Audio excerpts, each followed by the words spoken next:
السلام عليكم ورحمة الله وبركاته. إن الحمد لله نحمده ونستعينه من يهده الله فلا مضل له ومن يضلل فلا هادي له وأشهد أن لا إله إلا الله وحده لا شريك له وأن محمدا عبده ورسوله أما بعد. أعوذ بالله من الشيطان الرجيم.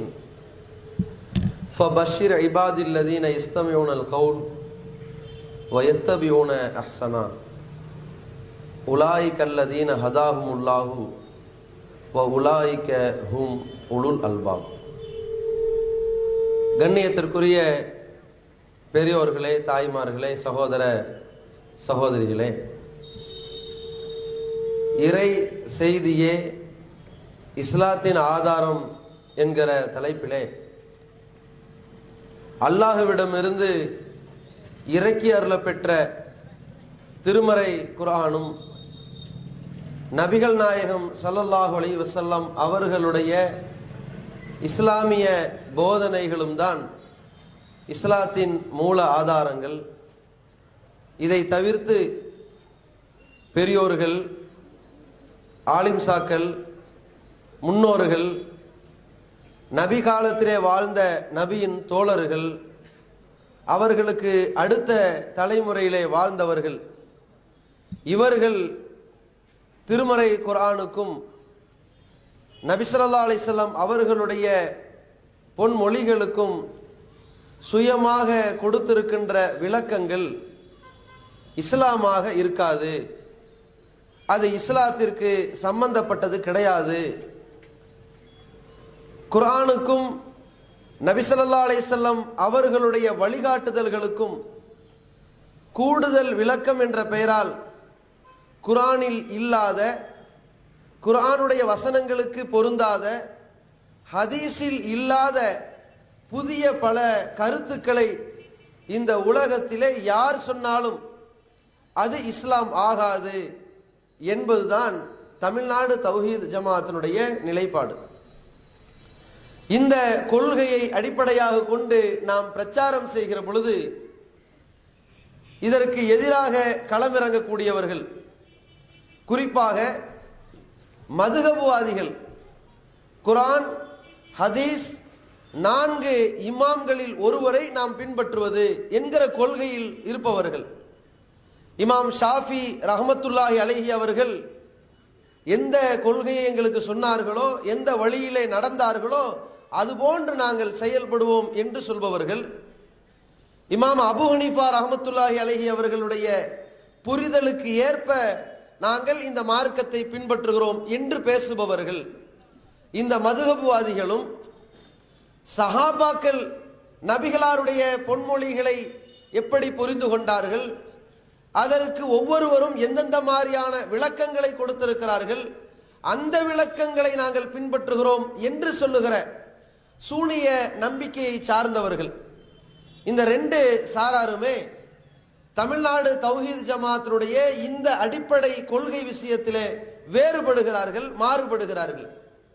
நாம் பேசுகிற இந்த பிரச்சாரத்திற்கு மறுப்பு தெரிவித்து நம் மீது அபாண்டங்களை அள்ளி எறிகிறார்கள். நாம் திருக்குரானை விளங்காதவர்கள் போன்றும், திருக்குரானை பற்றிய அறிவில்லாதவர்களை போன்றும், நபிகள் நாயகம் ஸல்லல்லாஹு அலைஹி வஸல்லம் அவர்களுடைய வழிகாட்டுதல்களை புறக்கணிக்கக்கூடிய நபிமொழி மறுப்பாளர்களை போன்றும் நம்மை சித்தரித்து வழிகேடர்களாக மக்கள் மன்றத்திலே நச்சு கருத்துக்களை பரப்பி கொண்டிருக்கிறார்கள். அவர்களுக்கு மத்தியிலே முதலில் இஸ்லாத்தினுடைய மூல ஆதாரம் எது என்பதை விளக்கிவிட்டு அதில் இந்த ஜமாத் எப்படி உறுதிபூர்வமாக செயல்பட்டு கொண்டிருக்கிறது என்பதை எடுத்துரைக்க வேண்டிய ஒரு நிலையில் இருக்கிறோம். அதற்கு முன்னதாக இது போன்ற எதிர்கருத்தில் உள்ள மக்களிடத்திலே நாம் வைக்கக்கூடிய மிக முக்கியமான ஒரு வேண்டுகோள் என்னவென்றால், எங்களை எதிர்த்து பேசக்கூடிய ஒரு சிலர் தெளிவான ஆதாரங்களின் அடிப்படையில் நாங்கள் செய்கின்ற, நாங்கள் சொல்லுகிற இந்த கொள்கை பிரச்சாரத்திலே ஏதாவது பிழையை கண்டார்களே ஆனால் அது சரியாக இருக்கும் பட்சத்தில் அதை ஏற்று சரியானதை நடைமுறைப்படுத்துவதற்கு இந்த ஜமாத் ஒருபோதும் தயங்காது.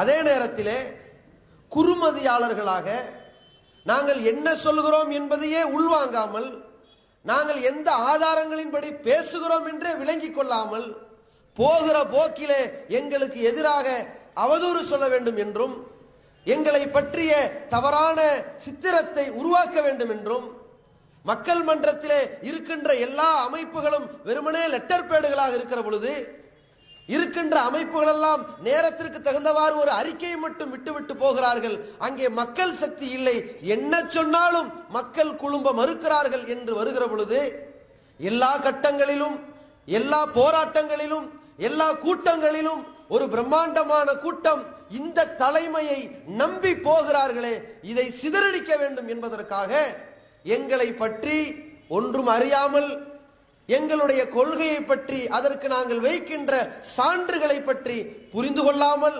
அதற்கு உங்கள் தரப்பிலே எந்த விதமான பதிலையும் சொல்ல முடியாமல், உங்கள் தரப்பில் இருக்கிற ஓரிரு ஒன்றுமறியாத மக்களை எங்களுக்கு எதிரான ஒரு கோப அலையை ஏற்படுத்துவதற்கு செய்து கொண்டிருக்கின்ற அந்த தவறான பிரச்சாரத்திற்கு மத்தியிலே, இவர்களுடைய தவறான எங்களை பற்றி சொல்லப்படுகின்ற அவதூறு பிரச்சாரங்களுக்கு மத்தியிலே கேட்டுக்கொண்டிருக்கின்ற சில சகோதரர்கள், இவர்கள் ஒரு மாதிரி சொல்றாங்க, இவங்க ஒரு மாதிரி சொல்றாங்க, எது சரியா இருக்கும் என்று இடையில இருக்கின்ற சகோதரர்கள், சரியான கொள்கை எது என்கிற தேடலில் உள்ள சகோதரர்கள், அவர்களுக்கு நாங்கள் சொல்லிக் கொள்வது என்னவென்றால், நாம் நேர்வழிக்குரியவர்களாக மாற வேண்டும் என்றால், இடையில இருந்து கொண்டு எது சரி என்று இங்கும் அங்குமாக திரும்பிக் கொண்டிருக்கின்ற கூட்டத்தவர்கள், அது மதுகபை ஆதரிப்பவர்களுடைய கூட்டங்களில் கலந்து கொண்டு இவர்கள் சொல்வது சரியா, அல்லது மதுகபை எதிர்த்து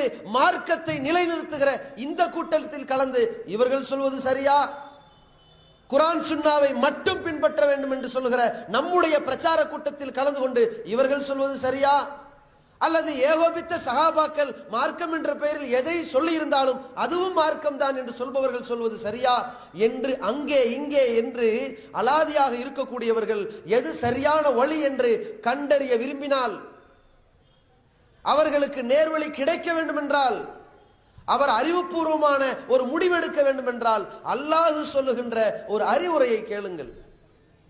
இதுதான் நேரான வழியை உங்களுக்கு காட்டக்கூடிய அடிப்படை இலக்கணமாக அல்லாஹ் சொல்கிறான்.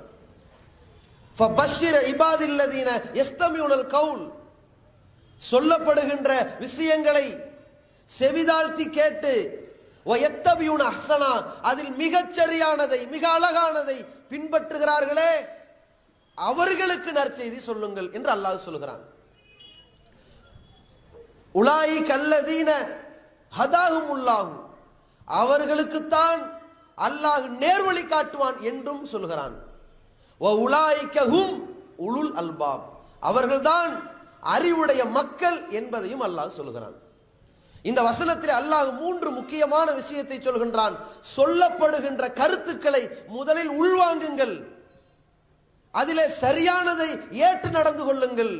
யார் சொல்லி இருந்தாலும் சரி, சரியானதா நான் ஏற்பேன் என்று வாருங்கள். இதில் ஏற்றத்தாழ்வு பார்க்காதீர்கள், காழ்ப்புணர்ச்சியை பார்க்காதீர்கள், ஆடை அணிகலன்களை பார்க்காதீர்கள். போடுகின்ற ஆடை பெரிய தலப்பா, பெரிய ஜிப்பா, பேசுகிற பேச்சு வசீகரமாக இருக்கிறது, அப்படி என்றால் இது சரியாக இருக்கும் என்று முடிவெடுக்காதீர்கள். ஏனென்றால் சமீப காலத்திலே எதை அறிவுபூர்வமான விஷயம், எது மிகச்சரியானது என்பதை முடிவெடுப்பதிலே மக்கள் குழப்பத்தில் விழுந்து கொண்டிருப்பதை பார்க்கிறோம்.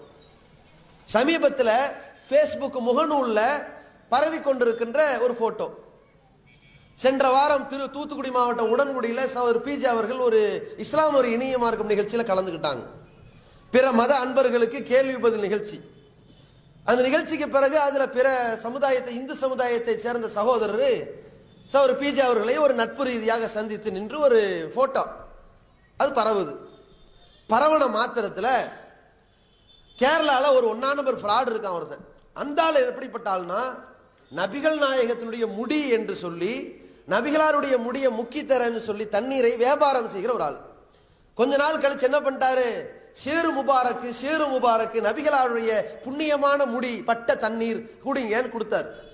மக்களே, உங்களுக்கு நற்செய்தி சொல்ல போகிறேன். இத்தனை நாள் நபிகளாருடைய முடிபட்ட தண்ணி தானே குடித்தீர்கள். இன்னைக்கு நான் மஸ்ஜித் நபவியில நபிகளார் அடக்கம் செய்யப்பட்ட இடத்துல அந்த கபருக்கு மேல இருக்கிற குப்பை, தூசி, மண்ணு எல்லாத்தையும் தூக்கிட்டு வந்திருக்கிறேன். அதையும் கலந்து தர, இதையும் குடியுங்கள். நாரே தக்பீர் நாய் மக்கள்.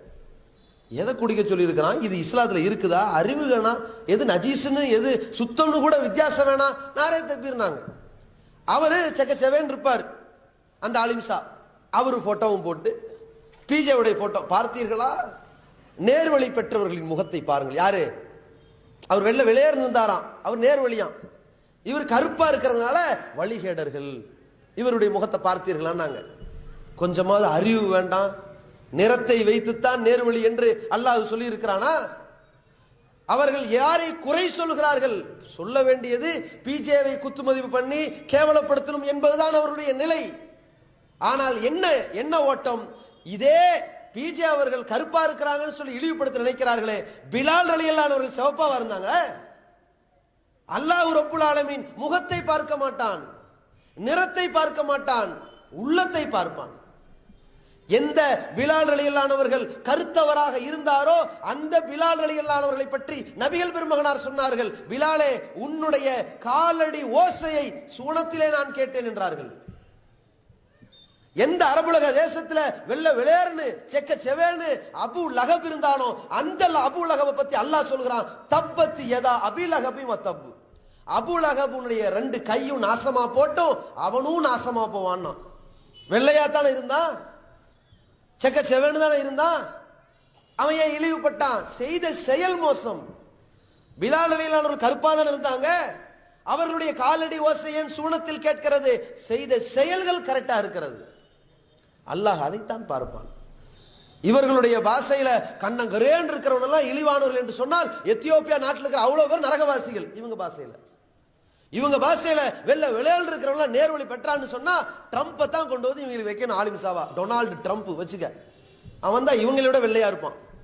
அவ்வளவு எது அறிவுபூர்வமானது என்பதை கூட வேறுபடுத்தி பார்க்க தெரியாத மக்களாக இருக்கிறார்கள். இதையும் 1000 பேர் ஷேர் பண்ணி விட்டுருவான். ஆமா ஆமா அப்படின்னு சிந்திக்காத மக்கள். அப்போ சொல்லப்படுகின்ற விஷயங்களை முதல்ல உள்வாங்குங்க. அது சரியானது எது, ஆதாரபூர்வமானது எது, உள்ளது உள்ளபடி சொன்னார்களா? அவர்கள் சொல்லுகின்ற விதத்தை பார்ப்பதை விட சொல்லுகின்ற ஆதாரங்களை பாருங்கள். அதை அல்லாஹ் சொல்லுகிறான். இந்த ஜமாத்திற்கு ஒரு கான்செப்ட் இருக்கிறது. என்ன? எந்த மாற்று கருத்துள்ளவர்களாக இருந்தாலும் சரி, கபரு முட்டிகளாக இருந்தாலும் சரி, மதுகபுவாதிகளாக இருந்தாலும் சரி, காதியானிகளாக இருந்தாலும் சரி, அகலே குரான் என்ற வழிகேடர்களாக இருந்தாலும் சரி, யாராக இருந்தாலும் அவர்களுடைய எந்த பிரச்சாரங்களாக இருந்தாலும் எந்த எழுத்தாக்கங்களாக இருந்தாலும் அதை முழுமையாக படித்து வாத பிரதிவாதங்களுக்கு சரியான பதிலை இந்த ஜமாத்து கொடுக்கும். ஆனால் மற்ற ஜமாத் அவருடைய கொள்கை என்ன? இந்த ஹதீஸ் மறுப்பாளர்கள் என்று நம்மை தவறாக பேசக்கூடியவர்கள், அவதூறு பரப்புபவர்கள், சூனிய நம்பிக்கையில் இருக்கிற இந்த சூனியக்காரர்களுடைய கொள்கை என்ன? நீங்கள் எதை வேண்டுமானாலும் படியுங்கள், பிஜேவுடைய மொழியாக்கத்தை படித்து விடாதீர்கள். என்ன வேணாலும் படிங்க, ஏகத்துவ மாத இதெல்லாம் திறந்து பார்த்துறாதீங்க. என்ன வேணாலும் செய், தௌஹீத் ஜமாத் கூட்டத்தில் போய் கலந்துராத. ஏன் இந்த அணை, எதற்காக இந்த தடுப்பு? அன்றைக்கு மக்கத்து காஃபிர்கள் பயந்தார்கள். லா தஸ்மவு பிஹாதல் குரான், இந்த குரான் இருக்கிறதே இதை செவிதாழ்த்தி கேட்றாதீங்க. அப்ப செவிதாழ்த்தி கேட்டீங்க, அதோட அந்த பக்கம் போயிருவீங்க. பயந்தார்கள். அன்னைக்கு மக்கத்து காஃபிர்கள் எதை பயந்தார்களோ இன்றைக்கு சலஃபுகள் என்பவர்கள், சூனியக்காரர்கள், அந்த சூனிய நம்பிக்கையில் இருப்பவர்கள், மதுகபுவாதிகள் இதை பயப்படுகிறார்கள். அந்த காலத்துல மதரசாக்கள்ல மதுகபு அடிப்படையாக கொண்டு செயல்படுகிற மதரசாக்கள்ல எத்தனையோ கொள்கையினுடைய புத்தகங்கள் வரும். தௌஹீத் ஜமாத் புத்தகங்கள் வரக்கூடாது, அப்படி வைத்திருந்தார்கள். எதை வேணாலும் படி, தௌஹீத் ஜமாத்துக்காரன் புக்க படிச்சிடாது. அங்க இருக்கக்கூடிய ஒரு மாணவர் கேட்டார், ஜக்காத் கொடுக்கப்பட்ட பிறகு அந்த பொருளுக்கு, சொத்துக்கு மீண்டும் மீண்டும் வருடா வருடம் ஜக்காத்து கொடுக்க வேண்டும் என்பதற்கு ஒரே ஒரு ஹதீஸ் இருக்கிறதா என்று கேட்கிறாங்க. இதை தௌஹீத் ஜமாத் சவால் விட்டிருக்கிறது. அதை அந்த மதுஹப் ஜமாத்தில் இருக்கிற மூத்த அறிஞர்கள் மதரசாவுக்கு அறிவிக்கை சொல்றாங்க. நீங்க ஒரே ஒரு ஹதீஸை தேடி எடுத்து வைங்க, உங்களுக்கு இந்த மதரசாவுக்கு நாங்கள் பரிசு தரோம்னு சொல்லிட்டாங்க. ஹஜரத் சொல்லிட்டாரு மாணவர்கள்ட்ட, அப்பா லைப்ரரியில் போய் அம்புட்டு கிதாபையும் புரட்டி எடுத்து அந்த வருஷம் சக்காத்து கொடுக்குற ஹதீஸை சீக்கிரம் எடுத்து கொடுத்துருங்க, நம்ம மதரசாவுக்கு பரிசு அறிவிச்சிருக்கிறாங்க மேல்மட்டம்னு இந்த உலமா சபை. அந்த சபை சொல்லியிருக்குன்னு சொல்லி இவங்க என்ன பண்ணிட்டாங்க, தேடுறாங்க. அதுல ஒருத்தர் என்ன பண்ணிட்டாரு, கொஞ்சம் நம் சொல்லையும் கேட்டு அவர்கள் சொல்லையும் கேட்டு உண்மையை கண்டறிகிற ஒருவர். அவர் என்ன பண்ணாரு, இல்ல அவர்கள் திட்டவட்டமா வருடம் சக்காத்து கொடுக்க வேண்டும் என்கிற வருகிற செய்தியெல்லாம் என்னென்ன காரணங்களின் அடிப்படையில் பலவீனம்ங்கிறதையும் சொல்லிட்டு ஒரு ஆதாரபூர்வமான ஹதீஸ் கூட இல்லைங்கிறாங்களே ஆலிம்சா, அது கரெக்டா இருக்குமோ? உடனே இவங்க, அப்படியெல்லாம் நீங்க அவசரப்பட்டு முடிவு எடுக்காதீங்கம்மா, படிங்க, தேடுங்க. எல்லாம் புகாரி தேடினீங்களா, முடிஞ்சிருச்சு. ஆலிம்சா அபுதாவை தேடினீங்களா, முடிஞ்சிருச்சு. முஸ்லிம் முடிஞ்சிருச்சு. மதுகபு தேடுங்கம்மா, அதுலயும் இல்ல ஆலிம்சா, எங்கேயுமே இல்லையா, இன்னொரு வாட்டி தேடி பாருங்க, கிடைக்கலாம். நம்ம முன்னோர்கள் தப்பு பண்ண மாட்டாங்கம்மா அப்படின்றாரு. ஒரு கட்டத்தில் இவர்கள்ட்ட சரக்கு இல்லை என்ற ஒரு முடிவுக்கு வந்ததற்கு பிறகு இன்றைக்கு நம்முடைய ஜமாத் பேச்சாளர் ஆயிட்டாரு. இதுதான் யதார்த்தம். அல்லாஹ் சொல்லுகிறான், சொல்லப்படுகின்ற விஷயங்களை முதல்ல காது கொடுத்து கேளுங்க. திருமறை குரானை பற்றி அல்லாஹ் சொல்கின்றான். இந்த திருமறை குரான் ஒரு அழகான படிப்பினை. யாருக்கு? லிமன் கானலஹு கல்புன், யாருக்கு உள்ளம் இருக்கிறதோ, ஏற்றுக்கொள்கிற மனம் இருக்கிறதோ அவனுக்குத்தான் வழிகாட்டும். அவ் அல்கஸம் வஹுவ ஷஹீத், செவிதாழ்த்தி கவனிக்கிறானே அவனுக்கு வழிகாட்டும் என்று அல்லாஹ் சொல்கிறான். முதலில் நாங்கள் சொல்வதை கேளுங்கள். என்ன வாதங்களை வைக்கிறோம், என்ன ஆதாரங்களை வைக்கிறோம், எங்கள் நிலைப்பாடு என்ன என்பதை முழுமையாக கேட்டுவிட்டு அதற்கு பிறகு சரியானதை பின்பற்றுங்கள். உங்களை நாங்கள் நிர்பந்திக்கவில்லை. அல்லாஹ் சொல்கிறான், அவர்களுக்குத்தான் அல்லாஹ் நேர் வழி காட்டுவான், அவர்கள்தான் அறிவுடைய மக்கள் என்பதாக அல்லாஹ் சொல்கிறான். அப்படி ஒரு முடிவெடுங்கள். இன்றைக்கு திருமறை குரானையும் நபிகளாருடைய போதனைகளையும் மட்டும்தான் இஸ்லாத்தின் மூல ஆதாரங்கள் என்று நாங்கள் பிரச்சாரம் செய்கிறோம். இதை சொன்ன மாத்திரத்திலேயே நாங்கள் இன்னொன்றையும் சொல்கிறோம். சஹாபாக்கள் தியாகிகள், தியாக செம்மல்கள், இஸ்லாத்திற்காக உயிரை துறந்தவர்கள், அள்ளி கொடுத்தவர்கள், எத்தனையோ அர்ப்பணிப்புகளை செய்தார்கள். அவர்களுடைய தியாக மனப்பான்மைக்கு, தயாள குணத்திற்கு, வள்ளல் தன்மைக்கு, எத்தனையோ வகையான விட்டு கொடுக்கின்ற பெருந்தன்மைகளுக்கெல்லாம் நம்முடைய செயல்கள் ஈடாகாது. ஆனால் அந்த நபி தோழர்கள் குர்ஆன் ஹதீஸில் இல்லாத, அதைவிட கூடுதலாக அல்லது அதை குறைக்கும் விதமாக அல்லது அதை மறுக்கும் விதமாக ஏதாவது கருத்தை சொல்லி இருப்பார்களே, ஆனால் அது இஸ்லாம் அல்ல என்பது எங்கள் கருத்து. சஹாபாக்களை பின்பற்றக்கூடாது, அவர்களை நேசிக்க வேண்டும். சஹாபாக்களை நேசிப்பது இறை நம்பிக்கை, அவர்களை பின்பற்றுவது என்பது இறை நம்பிக்கை அல்ல என்று சொல்லுகிறோம். இப்படி சொல்கிற மாத்திரத்திலேயே இந்த சூனிய நம்பிக்கைவாதிகள் சொல்வார்கள், சஹாபாக்களை நாங்களும் எங்க பின்பற்றுறோம்? உடனே பதில் சொல்லணும், நாங்களும் குர்ஆன் ஹதீஸை தானே பின்பற்றோம், நாங்க சஹாபாக்களை பின்பற்றலையே என்று நம்மை பார்த்து சொல்வார்கள். அப்படி சொல்லிவிட்டு கூடுதலாக சொல்வார்கள், குர்ஆன் ஹதீஸிற்கு சஹாபாக்கள் எப்படி புரிந்து இருக்கிறார்களோ, எப்படி விளக்கம் கொடுக்கிறார்களோ அதைத்தானே நாங்க மக்களுக்கு சொல்றோம். இதை கேட்ட உடனேயே குர்ஆன் ஹதீஸிற்கு சஹாபாக்கள் சொன்ன விளக்கத்தை தானே நாங்கள் சொல்கிறோம், உடனே கரெக்டா தானே இருக்கு அப்படிங்கிற ஒரு எண்ணம் வரும். இவர்கள் எப்படி திட்டவட்டமான ஒரு பொய்யை பேசிக் கொண்டிருக்கிறார்கள் என்பதற்கு இவர்களை போன்றே பேசுகிற மதுகப்வாதிகள் ஒரு சான்று. மதுகப்புகளை பின்பற்றாதீங்க, இமாம் ஷாஃபியை பின்பற்றாதீங்க, இமாம் அபு ஹனீஃபாவை பின்பற்றாதீங்க, இவர்களெல்லாம் யார் வழி நடந்தார்களோ அந்த நபியை பின்பற்றுங்கள் நாங்க சொன்ன உடனேயே இந்த மதுகப்வாதிகளும் இப்படித்தான் பேசுவார்கள். எப்படி பேசுவாங்க? நாங்க என்னைக்கு இமாம் ஷாஃபியை பின்பற்றணும், இமாம் ஷாஃபி அவர்கள் குர்ஆன் ஹதீஸை எப்படி புரிந்தார்களோ அப்படி இப்படின்னு சொல்லி வளைப்பார்கள். இதே மாதிரி அவர்கள் இன்னைக்கு பேசுகிறார்கள். ஆனால் இதை பேச்சுக்காக, ஒரு வாய் சவடாலுக்காக சொல்வார்களே தவிர உண்மை நிலை என்ன? இவர்கள் குர்ஆன் ஹதீஸிற்கு மாற்றமாக அவர்கள் இமாம்கள் சொன்னால் ஏற்றுக்கொள்வார்கள். குர்ஆன் ஹதீஸில் இல்லாததை இமாம்கள் சொன்னால் ஏற்பார்கள். குர்ஆன் ஹதீஸில் இருந்து இமாம்கள் மறுத்தால் இவர்களும் மறுப்பார்கள். இதுதான் யதார்த்தம். உதாரணங்களை பாருங்கள். நபிகள் பெருமகனார் ஸல்லல்லாஹு அலைஹி வஸல்லம் அவருடைய காலத்தில் அவர்களுடைய 10 ஆண்டு கால மதீனத்து வாழ்க்கையில் ஒரு ஜும்மாவுடைய பேருரையில் 2 பாங்கு சொன்னது கிடையாது. ஆனால் இவர்கள் என்ன செய்கிறார்கள்? ஜும்மாவுக்கு 2 பாங்கு சொல்வார்கள். குர்ஆன்ல இல்ல, ஹதீஸ்ல நபி வழியில இல்ல, இப்ப யாரை கேட்டு பின்பற்றுகிறீர்கள்? இஸ்லாத்தில் இல்லாத ஒன்றை ஏன் செயல்படுத்துகிறீர்கள் என்று கேட்கிற பொழுது எங்க இமாம் வழிகாட்டினார் என்று சொல்வார்கள். அதைத்தான் வழிகேடு என்று நாங்கள் சொல்லுகிறோம். நபிகள் நாயகம் ஸல்லல்லாஹு அலைஹி வஸல்லம் அவர்கள் மக்ரிப் தொழுகைக்கு முன்னால் 2 ரக்காத் சுன்னத் தொழுகை இருக்கிறது, தொழுது கொள்ளுங்கள் நாங்க. சல்லு கப்லல் மக்ரிபி இன் ஷிதும், விரும்பினால் மக்ரிபுக்கு முன்னால் நீங்கள் தொழுது கொள்ளுங்கள் நாங்க. 2 ரக்காத் தொழுக அனுமதி கொடுத்தார்கள். ஆனால் மதுகபை பின்பற்றுபவர்களுடைய பள்ளிவாசல் போர்டுல பாத்தீங்கன்னா மக்ரிப் தொழுகைக்கு பாங்கு உடைய டைமை போட்டுட்டு இக்காமத்துல உடன் அப்படின்னு போட்டு வச்சிருப்பாங்க.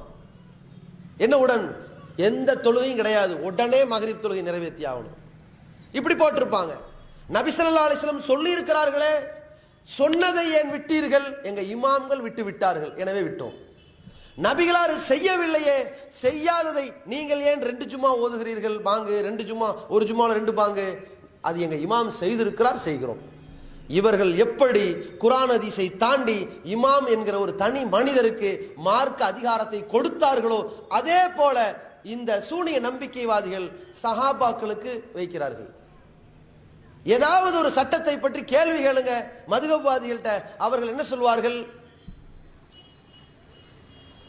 ஒருவர் ஒழு செய்துவிட்டு பெண்ணை தொட்டுவிட்டால் எதர்ச்சையாக தன் சகோதரிகள், தன் மனைவி, தாய் ஒரு பெண்ணை தொட்டுவிட்டால் ஒழு முறிந்து விடுமா என்று கேட்டால் அவர்கள் உடனே பதில் சொல்வார்கள், ஷாஃபி மதுகபு படி முறிஞ்சிரும், ஹனஃபி மதுகபு படி முறியாது. இப்ப ஒருத்தர் உம்ராவுக்கு போறாரு, அவர் என்ன செய்யணும்? அதான் ஷாஃபி மதுகபு படி முறிஞ்சிரும், ஹனஃபி மதுகபு படி முறியாது. சரி, ஒரு உம்ராவுக்கு போறாரு, தவாஃப் பண்ண ஏராளமான பெண்கள் கலந்துருவாங்க, அங்கே பெண்களை எதர்ச்சியாக தொட்டு விடுகிற நெருக்கடியில வந்துரும், ஒழு செஞ்சுக்கிட்டே வரணுமா? அதான் ஷாஃபி மதுகபுல முறிஞ்சிரும், ஹனஃபி மதுல அதாங்க. இப்ப என்ன செய்யணும்?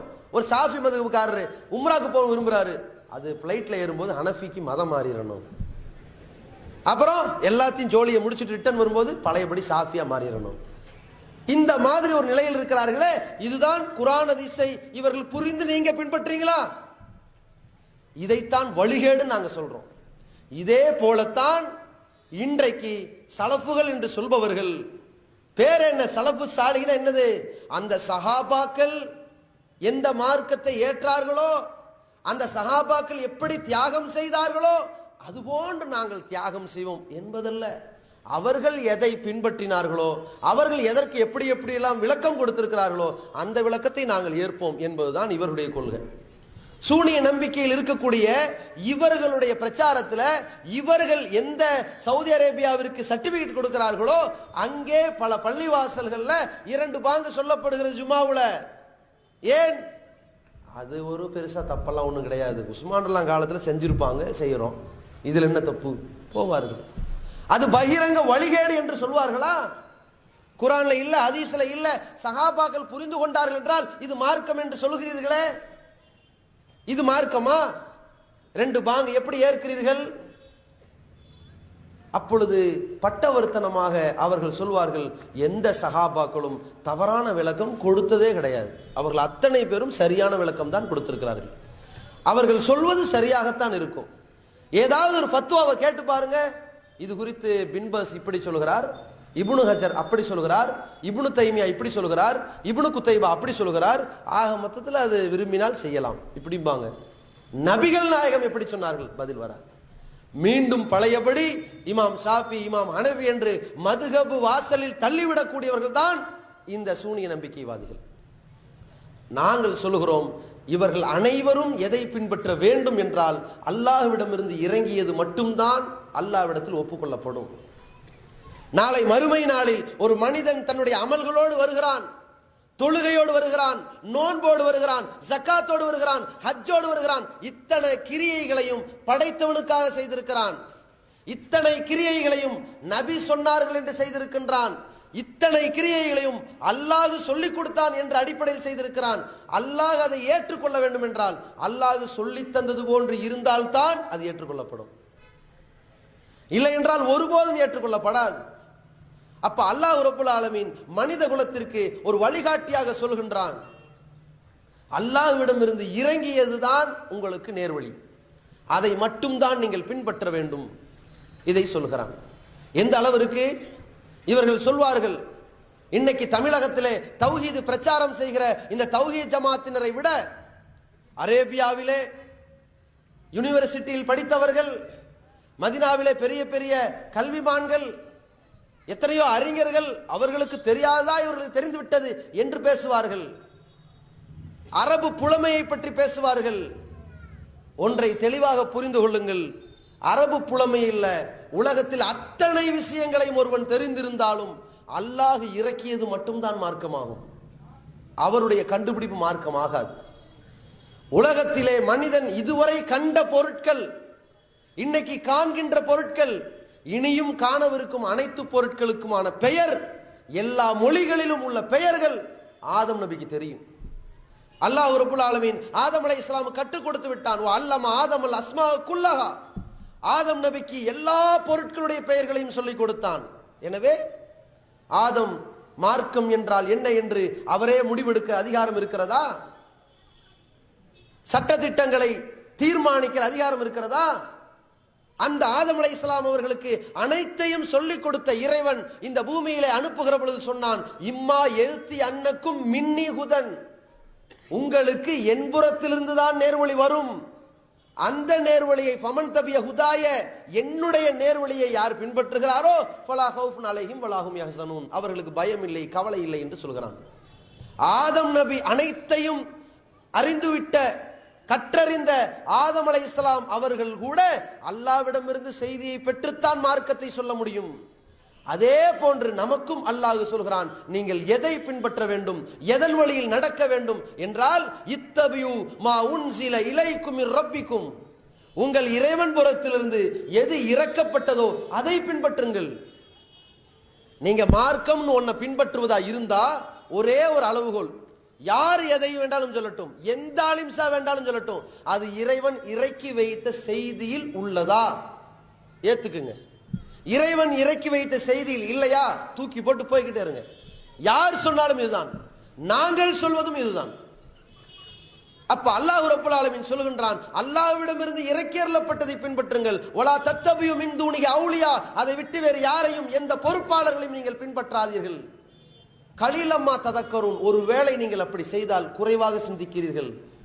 நீங்கள் நிறைவாக சிந்திக்க வேண்டும், தெளிவாக சிந்திக்க வேண்டும். அல்லாஹ்விடமிருந்து இறங்கியது மட்டும்தான் இறைவனுக்கு அங்கீகாரம் பெற்றிருக்கிற, இறைவனுடைய அனுமதி பெற்றிருக்கிற மார்க்கம். இந்த மார்க்கத்திற்கு சொந்தக்காரன் அல்லாஹ்.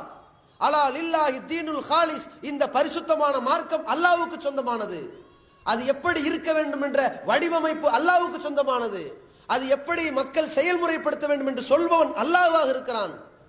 அதை உலகத்திற்கு சொல்லித் தருவதற்கு தூதரை தேர்ந்தெடுக்கிறான். அந்த தூதரை இந்த உலகத்திலே தூதுத்துவ பணிக்கு நியமிக்கிற பொழுது அந்த தூதரை பார்த்தும் இந்த ஒரு கட்டளையை சொன்னான். தூதரும் எதன் வழியில் நடக்க வேண்டும் தெரியுமா? தூதரும் எதை தீர்மானித்து மக்களுக்கு சொல்ல வேண்டும் தெரியுமா? அல்லாஹ் சொல்கிறான், ஃபஸ்தம்சிக் பில்லதி ஊஹிய இலைக் மிர் ரப்பிக், தூதரே உன் இறைவனிடமிருந்து உங்களுக்கு எது இறை செய்தியாக வந்திருக்கிறதோ அதை பற்றி பிடித்துக் கொள்ளுங்கள். இன்னகாலா சுராத்தி முஸ்தகீம், நீங்கள் நேரான வழியில் இருக்கிறீர்கள். ஒருவன் நேரான வழியில் இருப்பதற்கான அடையாளமாக அல்லாஹ் சொல்கிறான், இறைவன் புறத்திலிருந்து எது இறங்கியதோ அதை பற்றி பிடித்துக் கொள்ளுங்கள் என்று. அதன் வழியில் நாங்கள் சொல்கிறோம், இறைவன் புறத்திலிருந்து இறங்கி இருந்தால் நீங்கள் ஏற்றுக்கொள்ளுங்கள். அவர் சொன்னார், இவர் சொன்னார், யாரும் சொல்லட்டும், அந்த செய்தி குர்ஆனில் உள்ள செய்தியா, ஆதாரபூர்வமான நபிகள் பெருமகனார் ஸல்லல்லாஹு அலைஹி வஸல்லம் சொன்ன மார்க்க செய்தியா, ஏற்றுக்கொள்ளுங்கள். இதுதான் அளவுகோல். நபிகள் நாயகம் ஸல்லல்லாஹு அலைஹி வஸல்லம் அவர்களை பற்றி அல்லாஹ் ரப்புல் ஆலமீன் தூதராக நியமித்து விட்டு சொல்கிறான், இந்த தூதர் உங்களுக்கு சொல்வதை நீங்கள் ஏற்று நடந்து கொள்ளுங்கள். இந்த தூதர் சொல்வார், அவர் மனிதர், அவர் சக மனிதர், எனவே அவர் சொல்வதை ஏற்று நடக்கக்கூடாது, அல்லாஹ்விடம் இருந்துதான் இறக்கி அருளப்பட்டதை பின்பற்ற வேண்டும் என்று மக்கள் குழம்பிவிடக் கூடாது என்பதற்காக அல்லாஹ் சொல்கிறான், ஒமா யன்திகு அனில் ஹவா இன் ஹுவ இல்லா வஹ்யு யூஹா. இந்த தூதர் மார்க்கம் என்று உங்களிடத்தில் பேசுகிறாரே, அவர் தன்னுடைய மன இச்சைப்படி இஷ்டப்படி பேச மாட்டார். அவருக்கு அல்லாஹ்விடமிருந்து இறங்கியதைத்தான் பேசுவார். எனவே இந்த தூதர் மார்க்கம் என்று உங்களுக்கு சொன்னால் நீங்கள் உறுதிபூர்வமாக முடிவெடுத்துக் கொள்ளுங்கள், இது அல்லாஹ்விடமிருந்து இறங்கியதுதான் என்று. வேற யார் சொன்னால் அந்த முடிவெடுக்க முடியாது. மார்க்கம் என்று ஒன்றை சொல்கிறார்கள், குர்ஆனில் இல்லை, நபிகளாரும் சொன்னதாக இல்லை, இது அல்லாஹ்விடமிருந்து இறங்கவில்லை என்று நீங்கள் முடிவெடுத்துக் கொள்ள வேண்டும். ஆனால் நபிகள் நாயகம் மார்க்கம் என்று ஒன்றை சொல்லிவிட்டால் அது கண்டிப்பாக அல்லாஹ்விடமிருந்து வந்ததுதான் என்று முடிவெடுத்துக் கொள்ளுங்கள். இதை ரசூலுல்லாஹ் கூட அழகாக சொன்னார்கள். ஏனென்றால் அல்லாஹ் ஒரே நிலைதான், அவன் படைப்பாளன், அவன் பல நிலைக்கு மாற மாட்டான். அது அவனுக்கு பலவீனம், அதை செய்ய மாட்டான். அது பலவீனத்தில் ஒன்றாக போய்விடும், அது தனக்கு இழுக்கு. உயர்ந்த இறைவன் அந்த நிலைக்கு மாற மாட்டான். படைப்பாளன் என்கிற ஒரு முகம்தான். அந்த ஏகன், அந்த இறைவன் மனித குலத்திற்கு தூதராக நியமிக்கப்பட்டிருக்கிற நபிகள் பெருமகனார் ஸல்லல்லாஹு அலைஹி வஸல்லம் அவர்களுக்கு 2 நிலை இருப்பதால் அந்த 2 நிலைகளையும் மக்களுக்கு தெளிவுபடுத்தி விடுகிறான்.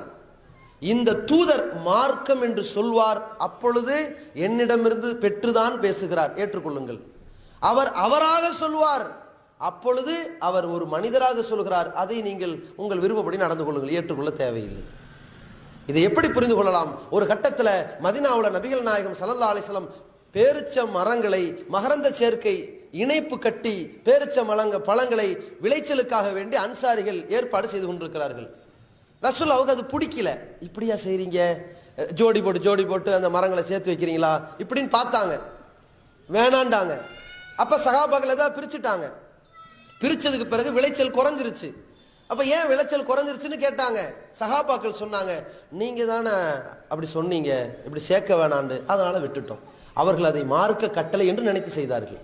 உடனே நபிகள் நாயகம் ஸல்லல்லாஹு அலைஹி வஸல்லம் சொன்னார்கள், இன்னமா அன பஷருன், மக்களே நான் ஒரு மனிதன், நான் சொன்னேன் இப்படி அவசரப்பட்டு செய்றீங்களே, நான் ஒரு மனிதன். இதா அமர்த்துக்கும் பி ஷைஇம் மின் தீனிக்கும், உங்களுடைய மார்க்க விஷயத்துல நான் ஏதாவது சொன்னேன்னு சொன்னா ஃபஹுது பிஹி, அதை பற்றி பிடித்துக் கொள்ளுங்கள். ஏன்? அதை முஹம்மது அவர்கள் சொல்லல, முஹம்மதுக்கு படைத்தவன் இறக்கி வைத்து சொல்கிறார். அதே போல இதா அமர்த்துக்கும் பி ஷைஇம் மின் ரயி, என் சொந்த கருத்தை நான் உங்களுக்கு சொல்வேனேயானால் ஃபஇன்னமா அன பஷர், நான் ஒரு மனுஷன்ட்டு நீங்க கண்டுக்க வேணாம். எவ்வளவு அழகா சொன்னாங்க. நான் என் சொந்த கருத்தையும் சொல்வேன், மார்க்கமாக இருக்காது. என் சுய கருத்தை பேசுகிற பொழுது நீங்கள் அப்பொழுது இவர் மனிதராக பேசுகிறார், தூதராக இல்லை என்று முடித்துக் கொள்ளுங்கள். 2 நிலையை ஏன் காட்டினார்கள்? ஒரு தூதர், அட இவங்க சஹாபாக்கள்ங்கறாங்க, பெரியாருங்கறாங்க, இமாம்ங்கறாங்க, குர்ஆனுக்கு புரிதல்ங்கறாங்க, விளக்கம்ங்கறாங்க.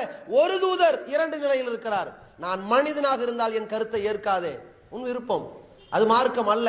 நான் தூதனாக ஒரு கருத்தை பேசுவேன், மார்க்கம் என்று சொல்வேன், அது என்னிடமிருந்து வந்ததில்லை, என் இறைவனிடமிருந்து வந்தது, ஏற்றுக்கொள்ளுங்கள் ரசூலுல்லாஹ். இதே போல நபிகள் நாயகம் ஸல்லல்லாஹு அலைஹி வஸல்லம் தூதராக இருந்து பேசிய அனைத்தையும் அல்லாஹ் அங்கீகரித்தான். அவர் மனிதராக பேசிய அனைத்தையும் அல்லாஹ் ரப்புல் ஆலமீன் அவர் மனிதராக பேசி இருக்கிறார் என்று விட்டான்.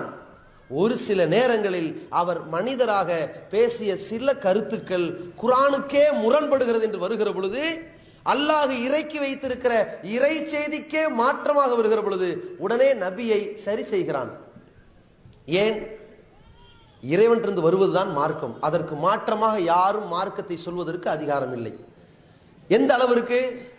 ஒரு நாள் நபிகள் நாயகம் ஸல்லல்லாஹு அலைஹி வஸல்லம் அவர்கள் தேன் சாப்பிடுகிறார்கள். அவருடைய மனைவிமார்கள் சிலர் தேனை ஒரு துர்நாற்றம் அடைகிற, உங்க வாயிலிருந்து ஒரு துர்நாற்றம் வருது, ஒரு மாதிரி பிசுனு மாதிரி ஸ்மெல் அடிக்குது, என்னத்தை போய் குடிச்சிட்டு வந்தீங்கிற மாதிரி அதை ரொம்ப வெறுப்பா பார்க்கறாங்க. உடனே ரசூலுல்லாஹி ஸல்லல்லாஹு அலைஹி வஸல்லம் என்ன பண்றாங்கன்னா, இனிமேல் நான் தேனையே குடிக்க மாட்டேன், ஹராம்ண்டாங்க. அல்லாஹ் ரப்புல் ஆலமீன் அங்கே பார்க்கிறான், அவர் மனிதர் என்ற நிலையில் தான் தேனை வெறுத்தார். ஆனாலும் அவர் அல்லாஹ் ஹலாலாக்கிய ஒன்றை ஹராமாக்குகிற ஒரு அறிவிப்பை செய்கிறார். இது யாருக்கு மாற்றம்? அல்லாஹ் இறக்கி வைத்த இறை செய்திக்கு மாற்றம். அல்லாஹ் இறக்கி வைத்திருக்கிற அந்த இறை வேதத்திற்கு மாற்றமாக நபியினுடைய இந்த செயல் இருந்தால் என்னவாகும்? தேன் ஹலாலா ஹராமா, குர்ஆன் படி ஹலாலு ஹதீஸ் படி ஹராம் என்ற ஒரு கேலி கூத்தல்லவா வரும். உடனே நபிகள் நாயகத்தை அல்லாஹ் சரி செய்கிறான். யா அய்யுஹன் நபியு, நபியே, லிம துஹர்ரிமு மா அஹல்லல்லாஹு லக், அல்லாஹ் ஹலாலாக்கியதை நீங்கள் ஏன் ஹராமாக்குகிறீர்கள்? அப்படி ஆக்காதீங்கன்றான் அல்லாஹ். ஒரே நிலைதான் இருக்க வேண்டும். இறை செய்தியின்படி தேன் என்ன சொல்லுங்க, ஒரே நிலையில் பேசுங்கள். இறை செய்தி திருமறையின்படி அல்லாஹ் இறக்கி வைத்த வேதத்தின்படி தேன் என்ன, அது அனுமதிக்கப்பட்டது, ஹலால், அது நமக்கு நோய் நிவாரணம், அல்லாஹ் சொல்லிவிட்டான். இந்த அடிப்படையில் நபி ஸல்லல்லாஹு அலைஹி வஸல்லம் அவர்கள் வெறுத்து விட்டார்கள், மறுத்து விட்டார்கள். இப்போ உங்களுடைய முடிவு என்ன? இல்லை, அல்லாஹ் அதை கண்டித்து விட்டான். உண்மை நிலைப்பாடு அது ஹலால். நேரம் எங்கே வரும்? இறை செய்தி பக்கம் வரும். இதைத்தான் நாங்கள் சொல்லுகிறோம். நபிகள் பெருமகனார் ஸல்லல்லாஹு அலைஹி வஸல்லம் அவர்கள் தூதராக இருந்து கொண்டு மனிதர் என்கிற அடிப்படையில் குர்ஆனுக்கு, இறை செய்திக்கு, இறை கட்டளைக்கு மாற்றமாக நடந்தாலும் கூட அந்த தூதுத்துவத்தை அல்லாஹ் காப்பாற்ற வேண்டும். இஸ்லாம் என்கிற அந்த அதிகாரம் அல்லாஹ்வுக்கு உட்பட்டது என்பதால் அல்லாஹ் அதை சரி செய்து கொண்டு வருகிறான். ஒரு நாள் நபிகள் நாயகம் ஸல்லல்லாஹு அலைஹி வஸல்லம் உஹது யுத்தத்திலே அவர்களுடைய கடவாய்ப்பல் உடைக்கப்படுகிறது. அப்பொழுது கோபப்படுகிறார்கள். கைஃப யுஃப்லிஹுல் கௌம் சுஜ்ஜு நபியஹும், இந்த முகமதுடைய முகத்திலே இரத்த சாயம் பூசிய கூட்டம் எப்படி வெற்றி பெறுவார்கள்? கொந்தளித்தார்கள். இவர்களெல்லாம் ஜெயிக்க மாட்டார்கள், நாசமா போவார்கள். ரசூலுல்லாஹ் கோபப்படுகிறார்கள். எந்த ஒரு மனிதனுக்கும் கடுமையான ஆத்திரம் வருகிற பொழுது அப்படி கொப்பளித்து விடுவார். நபிகள் நாயகத்துக்கும் அந்த கோபம் வந்து விடுகிறது. உடனே அல்லாஹ் ரப்பல் ஆலமீன் அங்கே ஒரு இறைவசனத்தை இறக்கி வைக்கின்றான். லைஸலக மினல் அம்ரி ஷை, தூதரே, உங்களுக்கு அந்த அதிகாரமெல்லாம் கிடையாது. அவன் ஜெயிக்கணுமா, தோக்கணுமா, நேர்வழி பெறணுமா, மன்னிக்கணுமா, அந்த அதிகாரம் உங்களுக்கு இல்லையே. அவர்கள் வெற்றி பெறுவதோ, மன்னிப்படைவதோ, தோப்பதோ அது என்னுடைய அதிகாரத்துக்கு உட்பட்டது. நீங்க இதை சொல்லக்கூடாது. அல்லாஹ் ரப்பல் ஆலமீன் உடனே அதை மாற்றிவிட்டான். ஏன்? இறை செய்தி எதை காப்பாற்றுகிறது? இறைவனுடைய அதிகாரத்தை காப்பாற்றுகிறது. இறைவனுடைய அதிகாரம் இதுதான் என்று சொல்கிறது. அதற்கு மாற்றமாக மனிதன் என்கிற அடிப்படையில் நபி ஸல்லல்லாஹு அலைஹி வஸல்லம் அவர்கள் கோபப்பட்டு சொன்னதை கூட அல்லாஹ் ஏன் மாற்றி இருக்கிறான்? இஸ்லாத்தினுடைய அடிப்படை மூல ஆதாரங்கள் பங்கமாகிவிடக் கூடாது என்பதற்காக. நபி ஸல்லல்லாஹு அலைஹி வஸல்லம் எல்லா கவனத்திலும் மிக ஷார்ப்பா, ரொம்ப ஷார்ப்பா, அவங்க பேசுகிற பேச்சில் அவ்வளவு தெளிவு இருக்கும். அல்லாஹ்வுடைய தூதர் அவர்கள் அன்றைய காலத்து அரபுகள் அஃஸஹுல் அரப், அரபுல தெளிவா பேசுகிற தூதர். எழுதத்தான் தெரியாது, படிக்கத்தான் தெரியாது, பேசுவார் அழகாக, அழகான வார்த்தையோடு பேசுகிற தூதர். எந்த நேரத்திலையும் நாம இறை செய்திக்கு மாற்றமாக, இறைவனுடைய அந்த கட்டளைக்கு மாற்றமாக என்னுடைய கருத்து அமைந்து விடக் கூடாது என்பதற்காக நபிகளார் ரொம்ப கவனமாக இருப்பார்கள். யாராவது ஒரு சட்டத்தை கேள்வி கேட்டான்னு வைங்க, நபி ஸல்லல்லாஹு அலைஹி வஸல்லம் வெயிட் பண்ணுவாங்க. இன்றைக்கு அனைத்தும் நமக்கு பதில்களாக கிடைத்திருக்கிற பதில்களாக வேகமா சொல்லிடலாம். அன்றைக்கு நபிகள் நாயகம் ஸல்லல்லாஹு அலைஹி வஸல்லம் அவர்கள் அமைதியா இருப்பார்கள். ஒருவர் கேட்கிறார், அல்லாஹ்வின் தூதரே, இந்த கழுதை சம்பந்தமா என்ன? காட்டு கழுதை, நாட்டு கழுதை, இந்த ஊர்ல இருக்கிற சுத்தி கொண்டிருக்கிற இந்த கழுதை சாப்பிடலாமா கூடாதா? இல்ல, அது சம்பந்தமா எனக்கு இன்னி வஹி எதுவும் வரலையே, கொஞ்சம் வெயிட் பண்ணுங்க. இதான் ரசூலுல்லாஹ்வுடைய பதில். ஏன்? அல்லாஹ்விடமிருந்து வந்தால் தான் அது ஹலால், அல்லாஹ்விடமிருந்து வந்தால் தான் அது ஹராம். அல்லாஹ்விடமிருந்து அந்த செய்தி வந்ததற்கு பிறகு தெளிவுபடுத்துகிறார்கள், இல்ல நாட்டு கழுதை கூடாது அப்படின்றாங்க. எதற்காக இந்த விளக்கம்? எதற்காக இவ்வளவு வெயிட்டிங்? அல்லாஹ்விடமிருந்து ஒரு அறிவிப்பு வர வேண்டும் என்பதற்காக. நபிகள் பெருமகனார் ஸல்லல்லாஹு அலைஹி வஸல்லம் அவர்களுக்கு அல்லாஹ் அவ்வப்போது காட்டுகிறான், அதிகாரம் என் கையில் இருக்கிறது, உன்னிடத்தில் இல்லை என்று. அப்படி மிக தெளிவாக 23 ஆண்டு காலம் பாதுகாக்கப்பட்ட அந்த தூதுத்துவ செய்தியை நபி ஸல்லல்லாஹு அலைஹி வஸல்லம் மக்களிடத்தில் சொல்லிவிட்டு, மக்களே, நான் இந்த மார்க்கத்தை உங்களுக்கு பூர்த்தி செய்து விட்டேனா? என்னை பற்றி நாளை மறுமையிலே விசாரிக்கப்படுவீர்கள். இந்த தூதர் வந்தாரே, அனைத்தையும் சொன்னாரா? சரியாக நடந்தாரா? உங்கள் நலம் நாடி பேசினாரா என்று என்னை பற்றி விசாரிக்கப்படுவீர்கள். என்ன பதில் சொல்ல போகிறீர்கள் கேட்டாங்க ரசூலுல்லாஹ். உடனே சஹாபாக்கள் சொன்னார்கள், அல்லாஹ்வின் தூதரே, நீங்கள் அனைத்தையும் முழுமைப்படுத்தி விட்டீர்கள், நீங்கள் எங்களுக்காக நலம் நாடி இருக்கிறீர்கள் என்று சொல்லுகிற பொழுது அல்லாஹ்வுடைய தூதரவர்கள் வானத்தை நோக்கி ஆட்காட்டி விரலை உயர்த்திவிட்டு, அல்லாஹும்ம இஷ்ஹத், இறைவா, இதோ நீ சாட்சியா இருந்துக்க, இவங்க சொன்ன வாக்குமூலத்தை கேட்டுக்கொள். எதற்காக? அல்லாஹ்வுடைய தூதர் அவர்கள் கிடைக்கப்பெற்ற அனைத்து செய்திகளையும் சொல்லி முடித்து விட்டார்கள். இறைவன் புறத்திலிருந்து தான் வந்தது, அதை நான் ஒன்று விடாமல் சொல்லிவிட்டேன், இதற்காக எந்த தயக்கமும் இல்லை, இதுதான் என்னுடைய அதிகாரம் படைச்சாங்க. இப்படிப்பட்ட இறை மார்க்கம் இன்றைக்கு எப்படி கூறு போடப்படுகிறது என்றால், தோளாந்துருக்கி அவன் இவன் யார் வேணாலும் மார்க்கம்னு ஒரு முடிவெடுத்து சொல்வார். குர்ஆன்ல இருக்காது, ஹதீஸ்ல இருக்காது, என்னப்பா இது ஒரு சட்டம் அப்படின்னு போய்கிட்டே இருப்பார். கேட்டா என்ன சொல்லுவாங்க, அவர் அஜரத்து, அவர் அரபி பண்டிதர், அவர் அந்த ஊர்ல படிச்சவர், இந்த ஊர்ல படிச்சவர், அவர் சொல்ல குற்றம் வருமா, அவருடைய ஆய்வுல குற்றம் வருமா, தப்பே வராது, கண்ணை மூடிட்டு பின்பற்றிட்டு போ என்று சொல்வார்கள். யாராக இருந்தாலும் அவர் மனிதர், குற்றத்திற்கு அப்பாற்பட்டவர் அல்ல என்கிற நிலையில் நாம் இந்த மார்க்க செய்திகளை உள்வாங்க வேண்டும். அதே போல பாருங்க, நபிகள் நாயகம் ஸல்லல்லாஹு அலைஹி வஸல்லம் அவர்கள் காலத்துல இன்றைக்கு இந்த சூனிய நம்பிக்கைவாதிகள், நம்மை ஹதீஸ் மறுப்பாளர்கள் என்று நம் மீது ஒரு அவப்பழியை சுமத்துபவர்கள் வைக்கின்ற ஒரு பிரதான குற்றச்சாட்டு என்ன தெரியுமா? நாங்கள் ஹதீஸை மறுக்கிறோமாம். நாங்க நபி ஸல்லல்லாஹு அலைஹி வஸல்லம் அவர்களுக்கு சூனியம் வைக்கப்பட்டு அதனால் அவர்கள் 6 மாதம் புத்தி பேதலித்ததாக இருந்தார்கள் என்று ஒரு கட்டுக்கதை, அதை ஹதீஸ் என்று இவர்கள் எழுதி அதை நம்புகிறார்கள். இது தவறு, இது குர்ஆனுக்கு முரண்பட்டது, குர்ஆனுடைய ஏராளமான வசனங்களுக்கு முரண்பட்டது, நபிகளாருடைய சொல்லுக்கும் நபிகளாருடைய வாழ்க்கைக்கும் முழுமையாக முரண்பட்டது என்று நாங்கள் சொல்கிறோம். சொன்னால் இவர்கள் வைக்கின்ற பிரதான ஆதாரம் என்ன தெரியுமா? அந்த ஹதீஸ் முத்தவாத்திரான ஹதீஸ். முத்தவாத்திர் என்னதுங்க? ஏகோபித்து அறிவிச்சிருக்கிறாங்க. கிட்டத்தட்ட ஒரு 10 சகாபாக்கள், ஒரு 20 சகாபாக்கள், ஒரு 100 சகாபாக்கள், இப்படி அறிவிச்சதான். 10 தாபியின்கள், 10 தபோ தாபியின்கள், தலைமுறை தலைமுறையா அதிகமான மக்கள் அறிவித்தது. அதிகமான மக்கள் தப்பு செய்வார்களா? அதிகமான மக்கள் தவறாக அறிவிப்பார்களா? இந்த ஹதீஸ்ல எத்தனை சகாபாக்கள் பங்கு பெற்றிருக்கிறார்கள் இப்படின்னு பேசுகிறார்களே. ஒன்றை புரிந்து கொள்ளுங்கள், இந்த சூனியம் சம்பந்தப்பட்ட செய்திக்கும் அந்த சகாபாக்களுக்கும் எந்த தொடர்பு இருக்கிறதோ இல்லையோ அல்லாஹ்வுக்கு தெரியும். ஆனால் ஒன்றை புரிந்து கொள்ளுங்கள், அன்றைய காலத்தில் நபி காலத்தில் சஹாபாக்கள் தவறு செய்திருந்தாலும் அல்லாஹ் சுட்டி காட்டி இருக்கிறான். எதை பார்க்கல? ஏகோபித்த சஹாபாக்கள் சொன்னால் சரியாத்தான் இருக்கும்னு அல்லாஹ் பார்க்க மாட்டான். ஏகோபித்த சகாபாக்களும் தவறான கருத்தில் இருந்தாலும் அந்த தவறை அல்லாஹ் சுட்டி காட்டுவான். நபி காலத்துல, நபிக்கு பிறகு அது முடியாது. உதாரணத்திற்கு சொல்ல வேண்டும் என்றால், அன்னை ஆயிஷா ரலியல்லாஹு அன்ஹா அவர்கள் சஃப்வான் பின் முஅத்தல் என்கிற ஒரு நபித்தோழரோடு ஊர் திரும்புகிறார். போருக்கு போனாங்க, பனு முஸ்தலிக்கு போர். ரசூலா அழைச்சிட்டு போனாங்க. திரும்பி வருகிற பொழுது ஒட்டகத்துல ஆயிஷா ரலியல்லாஹு அன்ஹா இருப்பாங்க நினைச்சாங்க. ரசூலுக்கு மறைவான ஞானம் இல்ல, அதனால அந்த ஒட்டக சிவிகள் அவங்க இருப்பாங்க நினைச்சாங்க. கூட்டிட்டு வந்துட்டாங்க. ஊர்ல வந்து பார்த்தா இல்ல. அப்ப அங்கே அவங்க விட்டுட்டாங்க. அந்த நேரத்தில் ஆயிஷா ரலியல்லாஹு அன்ஹா அவர்கள் ஒட்டகத்தில் இருக்க, சஃப்வான் பின் முஅத்தல் என்கிற நபித்தோழர் கீழே நடக்க, அப்படியே கூட்டிட்டு வர, ஊரெல்லாம் பார்க்க, பாத்தீங்களான்னு பேச ஆரம்பிக்க, அங்கங்க அவதூறு பரவியதே.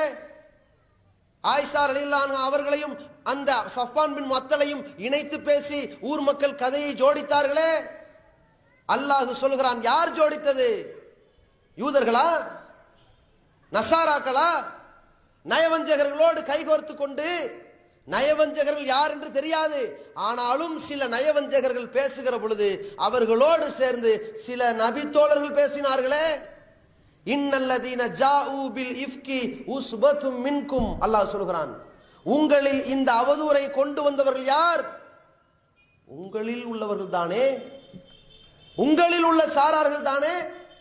நான் கேட்கிற ஒரு லாஜிக் இதுல பாருங்க, ரசூலுல்லாஹ்வுடைய காலத்துல கண்ணியம் மிகுந்த, உண்மை வழியில் நடந்த உயிர் தியாகிகளான சஹாபாக்களில் சிலர், 10க்கும் மேற்பட்டவர்கள், இவங்க தானே 10 நிக்கிறாங்க, 10க்கும் மேற்பட்டவர்கள் ஒரு சாரார் ஆயிஷா ரலியல்லாஹு அன்ஹா அவர்களை தவறாக பேசுகிறார்கள்.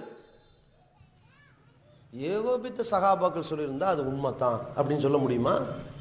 அங்கே அல்லாஹ் ஒரு விஷயத்தை முறியடிக்கின்றான். இதற்கு சட்டம் என்ன? ஒரு பெண் குற்றச்சாட்டு, பாலியல் தொடர்பான குற்றச்சாட்டு என்று வருகிற பொழுது சட்டம் என்ன? சம்பந்தப்பட்ட ஆண் ஒத்துக்கொள்ளணும், அல்லது சம்பந்தப்பட்ட பெண் ஆதாரத்தை சமர்ப்பிக்கணும், அல்லது இந்த 2 பேரும் இந்த தவறில் ஈடுபட்டார்கள் என்று 4 சாட்சிகள் வரணும், நேரில் பார்த்த சாட்சிகள். இதை அல்லாஹ் ரப்பல் ஆலமீன் அங்கே சட்டமாக சொல்கின்றான். உங்களுக்கு உங்களில் சிலர் நபித்தோழர்கள் இப்படி பேசுகிற பொழுது இதற்கு 4 சாட்சிகள் இல்லையா என்று நீங்கள் ஏன் கேட்கவில்லை? அப்படி சொல்லிவிட்டு வல்லதீன யர்மூனல் முஹ்ஸனாத்தில் முஃமினாத்தில் காஃபிலாத், இறை நம்பிக்கை கொண்ட பத்தினிகளான ஒன்றுமறியாத பெண்கள் மீது அவதூறு பேசுகிறார்களே, ஏன் இந்த வாசகத்தை ஆயிஷா ரலியல்லாஹு அன்ஹா அவர்களுக்கு அல்லாஹ் இந்த பதத்தை பயன்படுத்துகிறான்? இப்ப யோசித்து பாருங்கள். இப்ப இந்த சூனிய ஹதீஸுக்கும் நபிகளாருடைய சஹாபாக்களுடைய வாழ்க்கைக்கும் டச் அப் இருக்கா இல்லையான்னு நமக்கு தெரியாதுங்க. அது ஏன் நான் பின்னாடி உங்களுக்கு சொல்றேன். ஆனால் இந்த அவதூறு சம்பவத்திற்கும் அந்த சஹாபாக்களுக்கும் தொடர்பு இருக்கு. சஹாபாக்களை நாங்கள் குறைத்து மதிப்பிடவில்லை. அந்த சஹாபாக்கள் சொன்னார்கள், ஆயிஷா ரலியல்லாஹு அன்ஹா அவர்கள் மீது அவதூறு சொன்ன அந்த சில நபி தோழர்கள் மத்தியில அல்லாஹ்வுடைய வேத வரிகள் முன்னிருக்கிறது. இப்ப என்ன செய்வீர்கள்?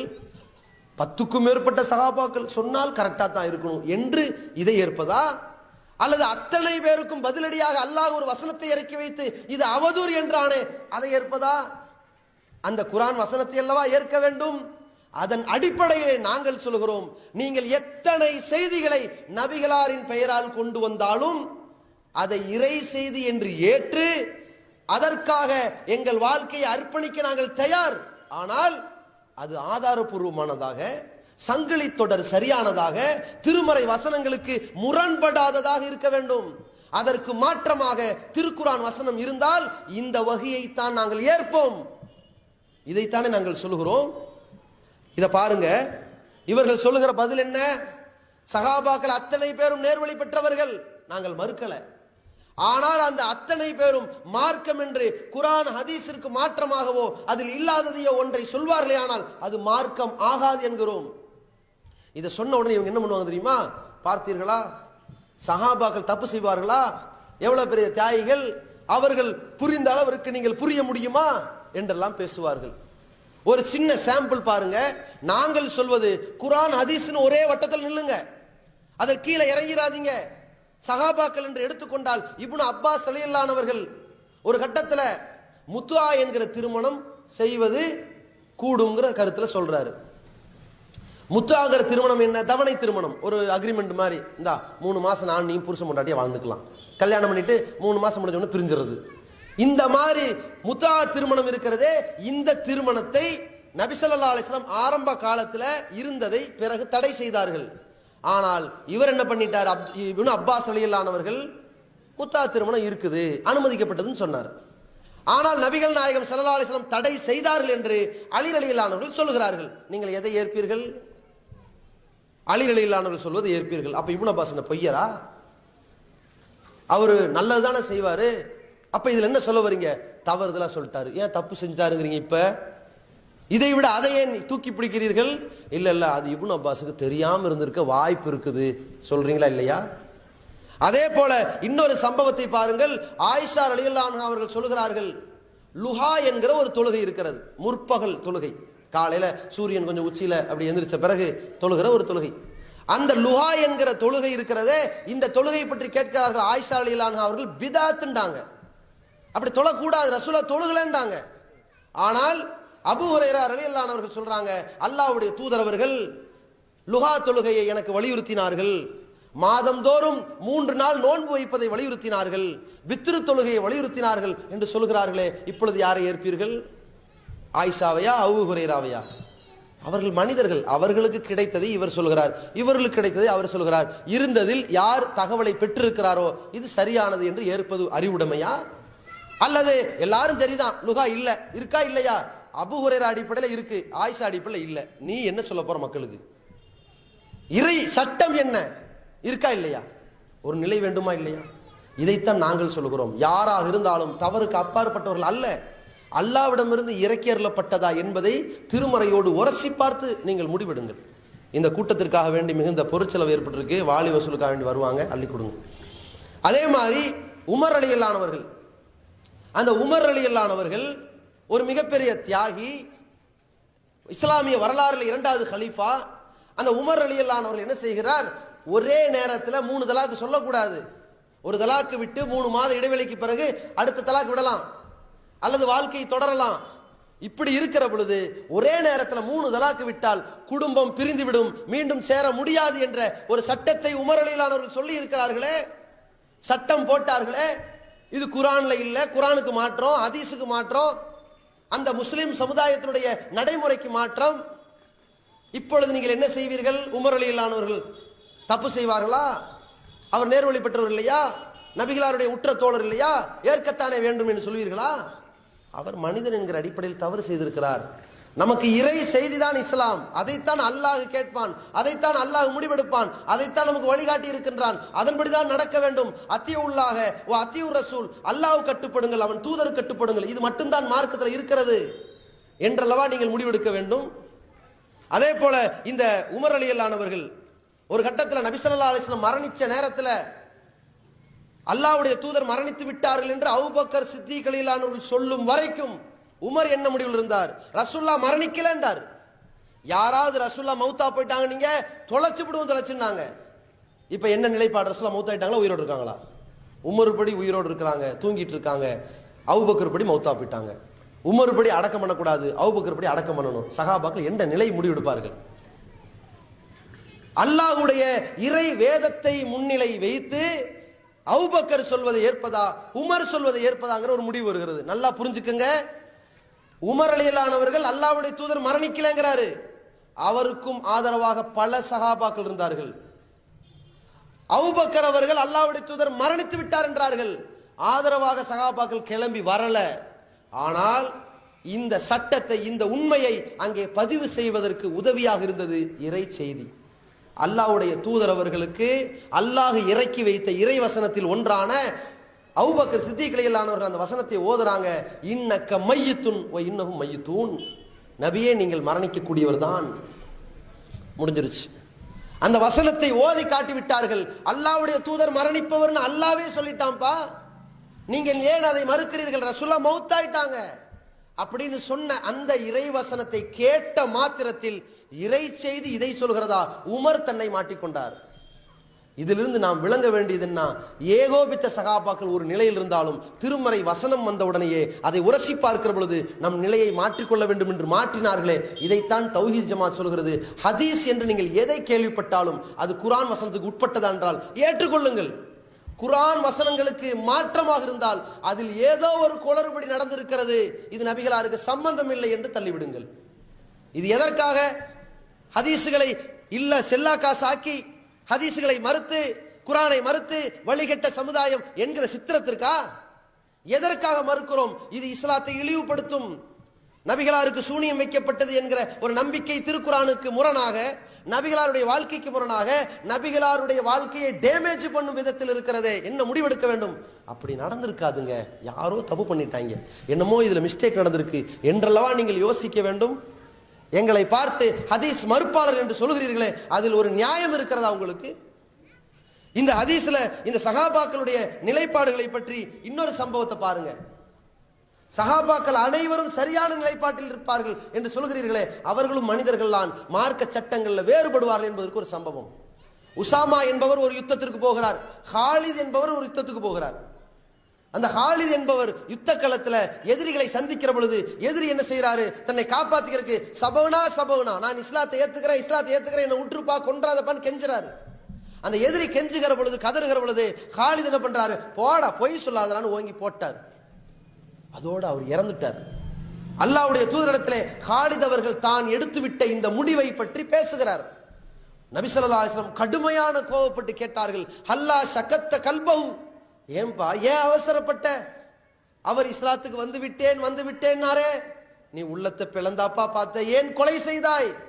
இறைவா, காலிது செய்த காரியத்திற்கு எனக்கும் சம்பந்தம் இல்லை, அவர் செய்த காரியத்திற்கு எனக்கும் தொடர்பில்லை, அவர் செய்தது வேற, நான் பிரிந்து விட்டேன் என்ற நபிகள் நாயகம் ஏன் அதை கண்டித்தார்கள்? சஹாபாக்கள் சரியான முடிவைத்தான் எடுப்பார்கள் என்றால் இந்த கொலையை எந்த கணக்கில் சேர்ப்பீர்கள்? தவறுதானே? தவறு என்பதால் தானே அல்லாஹ்வுடைய தூதர் கண்டித்திருக்கிறார்கள். சஹாபாக்களாக இருந்தாலும் அவர்கள் மனிதர்கள், அவர்களும் தன்னுடைய ஆய்வில் தங்களுடைய கிடைத்த தகவலில் பிழை இருக்கும்.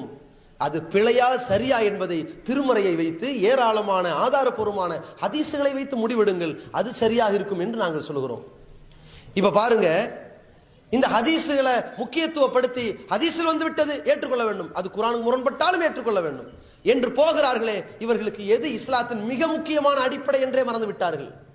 முதலில் மிக முக்கியமான அடிப்படை திருமறை குர்ஆன். திருக்குர்ஆனை வைத்துத்தான் ஹதீஸுகளே வந்தது, அதை புரிந்து கொள்ளுங்கள். நபிகள் பெருமகனார் ஸல்லல்லாஹு அலைஹி வஸல்லம் அவர்கள் திருமறை குர்ஆனை எழுதி வைக்க சொன்னார்கள், ஹதீஸை அல்ல. லா தக்துபு அன்னி கைரல் குர்ஆன், மக்களே என்னிடமிருந்து வந்திருக்கின்ற குர்ஆன் வசனங்களை எழுதுங்கள், வேற எதையும் நீங்கள் எழுதக்கூடாது. ஏன் தெரியுமா? வேற நபிகளார் சொன்ன சட்டங்களை எழுதி வைத்து விட்டால் அதுவும் குர்ஆன் என்கிற குழப்பம் வரும், எழுதாதீர்கள். நாங்க எவ்வளவு காலம் தன்னுடைய 23 ஆண்டு காலத்திலும் ஹதீஸுகளை எழுத சொல்லலையே, அறிவித்து விடுங்கள், எழுதாதீங்க. நாங்க எழுதிட்டா இது குர்ஆன் ஆயத்தின் மக்கள் தவறா ஓதிடுவாங்க, எழுத்துல வரக்கூடாது. ஒரு கட்டத்தில் தன்னுடைய தூதுத்துவ பணியின் இறுதி கட்டம், அனைத்து இறை வசனங்களும் இறக்கியறப்பட்டு விட்டது, இவைதான் திருமறை வசனங்கள் என்று மக்களுக்கு தெளிவாக்கப்பட்டு விட்டது. குர்ஆனை முழுமையாக கரைத்து குடித்தவர்கள் பலரும் இருக்கிறார்கள். அப்பொழுதுதான் அந்த இறுதி பேருரையுடைய சந்தர்ப்பத்தில் தான் அல்லாஹ்வுடைய தூதர் அவர்கள் மக்கமா நகரத்தின் புனிதத்தன்மையை விளக்குகிறார்கள். இங்கே புற்பூண்டுகளை எல்லாம் பறிக்காதீர்கள், பழி வாங்காதீர்கள், இப்படி எல்லாம் பேசுகிறார்கள். ரத்தம் சிந்தாதீர்கள் பேசுகிறார்கள். உடனே ஒருவர் சொன்னார், அல்லாஹ்வின் தூதரே, நீங்கள் சொன்னதையெல்லாம் கொஞ்சம் எழுதி கிடைக்குமா என்று கேட்கிறார். அப்பொழுதுதான் நபி ஸல்லல்லாஹு அலைஹி வஸல்லம் ஒருவரை வைத்து அவருக்கு எழுதி கொடுத்துருங்கன்னு சொன்னாங்க. முதல்ல எழுதப்பட்ட ஹதீஸ். அல்லாஹ்வுடைய தூதர் அவர்களுடைய மரணத்திற்கு பிறகு எந்த ஹதீஸ் புத்தகம் இல்லை, குர்ஆன் வசனங்கள் இருந்தது. அபூபக்கர் சித்திக் ரலியல்லாஹு காலத்திலே குர்ஆன் வசனங்கள் ஒன்று திரட்டப்பட்டது. உமர் ரலியல்லாஹு காலத்தில் ஒன்று திரட்டப்பட்டது. அது முழுமைப்படுத்தப்பட்டது உஸ்மான் ரலியல்லாஹுடைய காலத்தில். உமர்லாம் தெளிவா சொல்லிட்டாங்க, ஹதீஸை யாரும் எழுதி கொண்டு வராதீங்க, குர்ஆனுக்கு பக்கத்தில் அதை கொண்டு வந்து நிகர ஆக்கிராதீங்க, குர்ஆன் வசனம் எது ஹதீஸ் எதுன்ற குழப்பம் வந்துடும், எழுதாதீங்கன்றாரு. பிற்காலத்தில் நபிகள் நாயகம் ஸல்லல்லாஹு அலைஹி வஸல்லம் அவர்கள் மரணித்து 50-60 ஆண்டுகளுக்கு பிறகு மர்வானுடைய பேரன், மர்வானுடைய மகன் அப்துல் அசீஸ், அவருடைய மகன் உமர் பின் அப்துல் அசீஸ் பின் மர்வான் என்று சொல்லப்படுகிற இந்த உமர் பின் அப்துல் அசீஸுடைய காலத்தில் தான் ஹதீஸுகளை நம்ம தொகுக்கணும் என்று எழுத ஆரம்பிக்கிறாங்க. எதை வைத்து தொகுக்கணும்? குர்ஆன் வசனங்களை அடிப்படையாக வைத்து குர்ஆனுக்கு முரண்படாத தகவல்களை பார்த்து அதை நாம ஹதீஸுகளை தொகுக்கணும்னு தொகுத்தார்கள். அப்படிப்பட்ட ஹதீஸுகளையும் வேறுபடுத்தினார்கள். சிலது பலவீனமா இருக்கும், ஆள் பலவீனமா இருக்கும், கருத்தை ஏத்துக்காத. சில நேரத்தில் கருத்தே தவறா இருக்கும், தள்ளுபடி பண்ணிரு. சில தகவல்கள் குர்ஆனுக்கு மாற்றமா இருக்கும், ஏத்துக்காத. அத்தனை ஹதீஸ்களை விதிகளையும் அதற்கு அடுத்தடுத்த நூற்றாண்டுகளில் எழுதினார்கள். இதை வைத்து நாங்கள் சொல்கிறோம், திருமறை குர்ஆன் வசனத்திற்கு மாற்றமாக, ஏராளமான ஹதீஸுகளுக்கு மாற்றமாக நீங்கள் ஏதாவது ஒரு செய்தியை நபிகளாரோடு தொடர்புபடுத்தி கேள்விப்பட்டால் திட்டவட்டமாக இது இறை செய்தி அல்ல என்கிற முடிவுக்கு வாருங்கள். இதுதான் எங்கள் நோக்கம். நபிகள் நாயகம் ஸல்லல்லாஹு அலைஹி வஸல்லம் அவர்கள் பருவம் அடைந்த ஒரு இளைஞனுக்கு ஒரு பெண்ணை பால் குடி என்று சொல்லுவார்களா?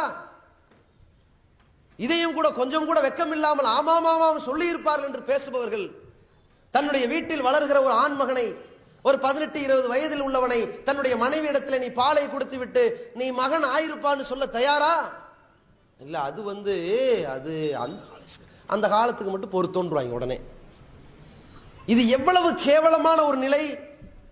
அல்லாஹ் ரப்புல் ஆலமீன் அந்த திருமறை குர்ஆனில் பால்குடி சட்டம் 2 ஆண்டுகள் தான், அதுதான் முழுமை பெறுகிற ஆண்டு என்றானே, அதை தாண்டி வரம்பு மீறுகிற நிலை அல்லவா?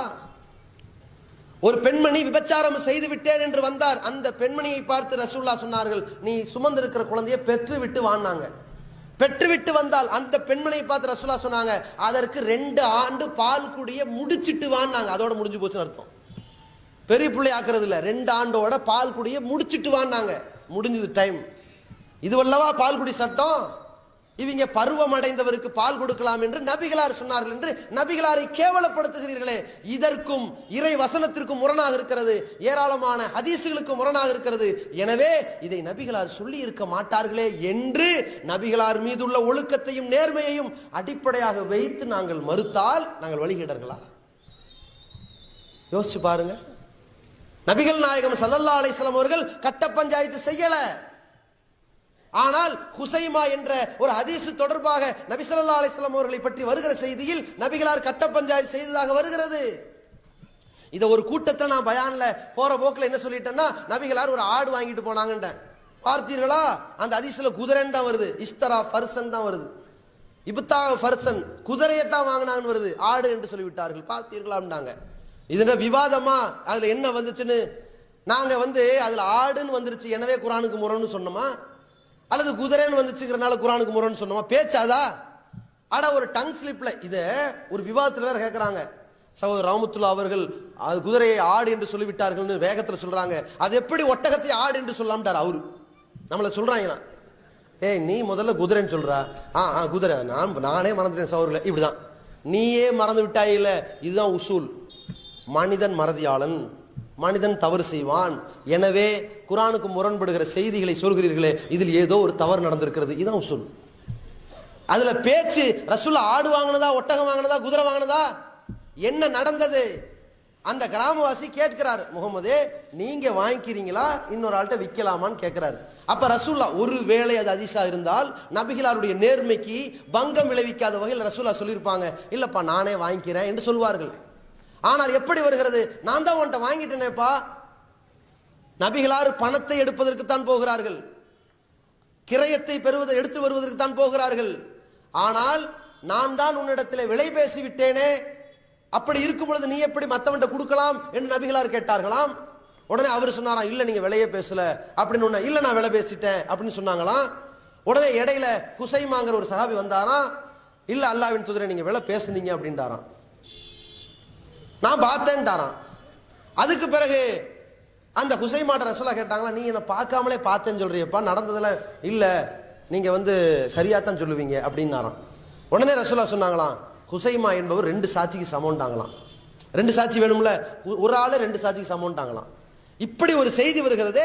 இது ஏராளமான குர்ஆன் வசனங்களுக்கு மாற்றமாக, நபிகளாருடைய நற்குணத்திற்கு மாற்றமாக, நேர்மைக்கு முரணாக இப்படி வருகிறது.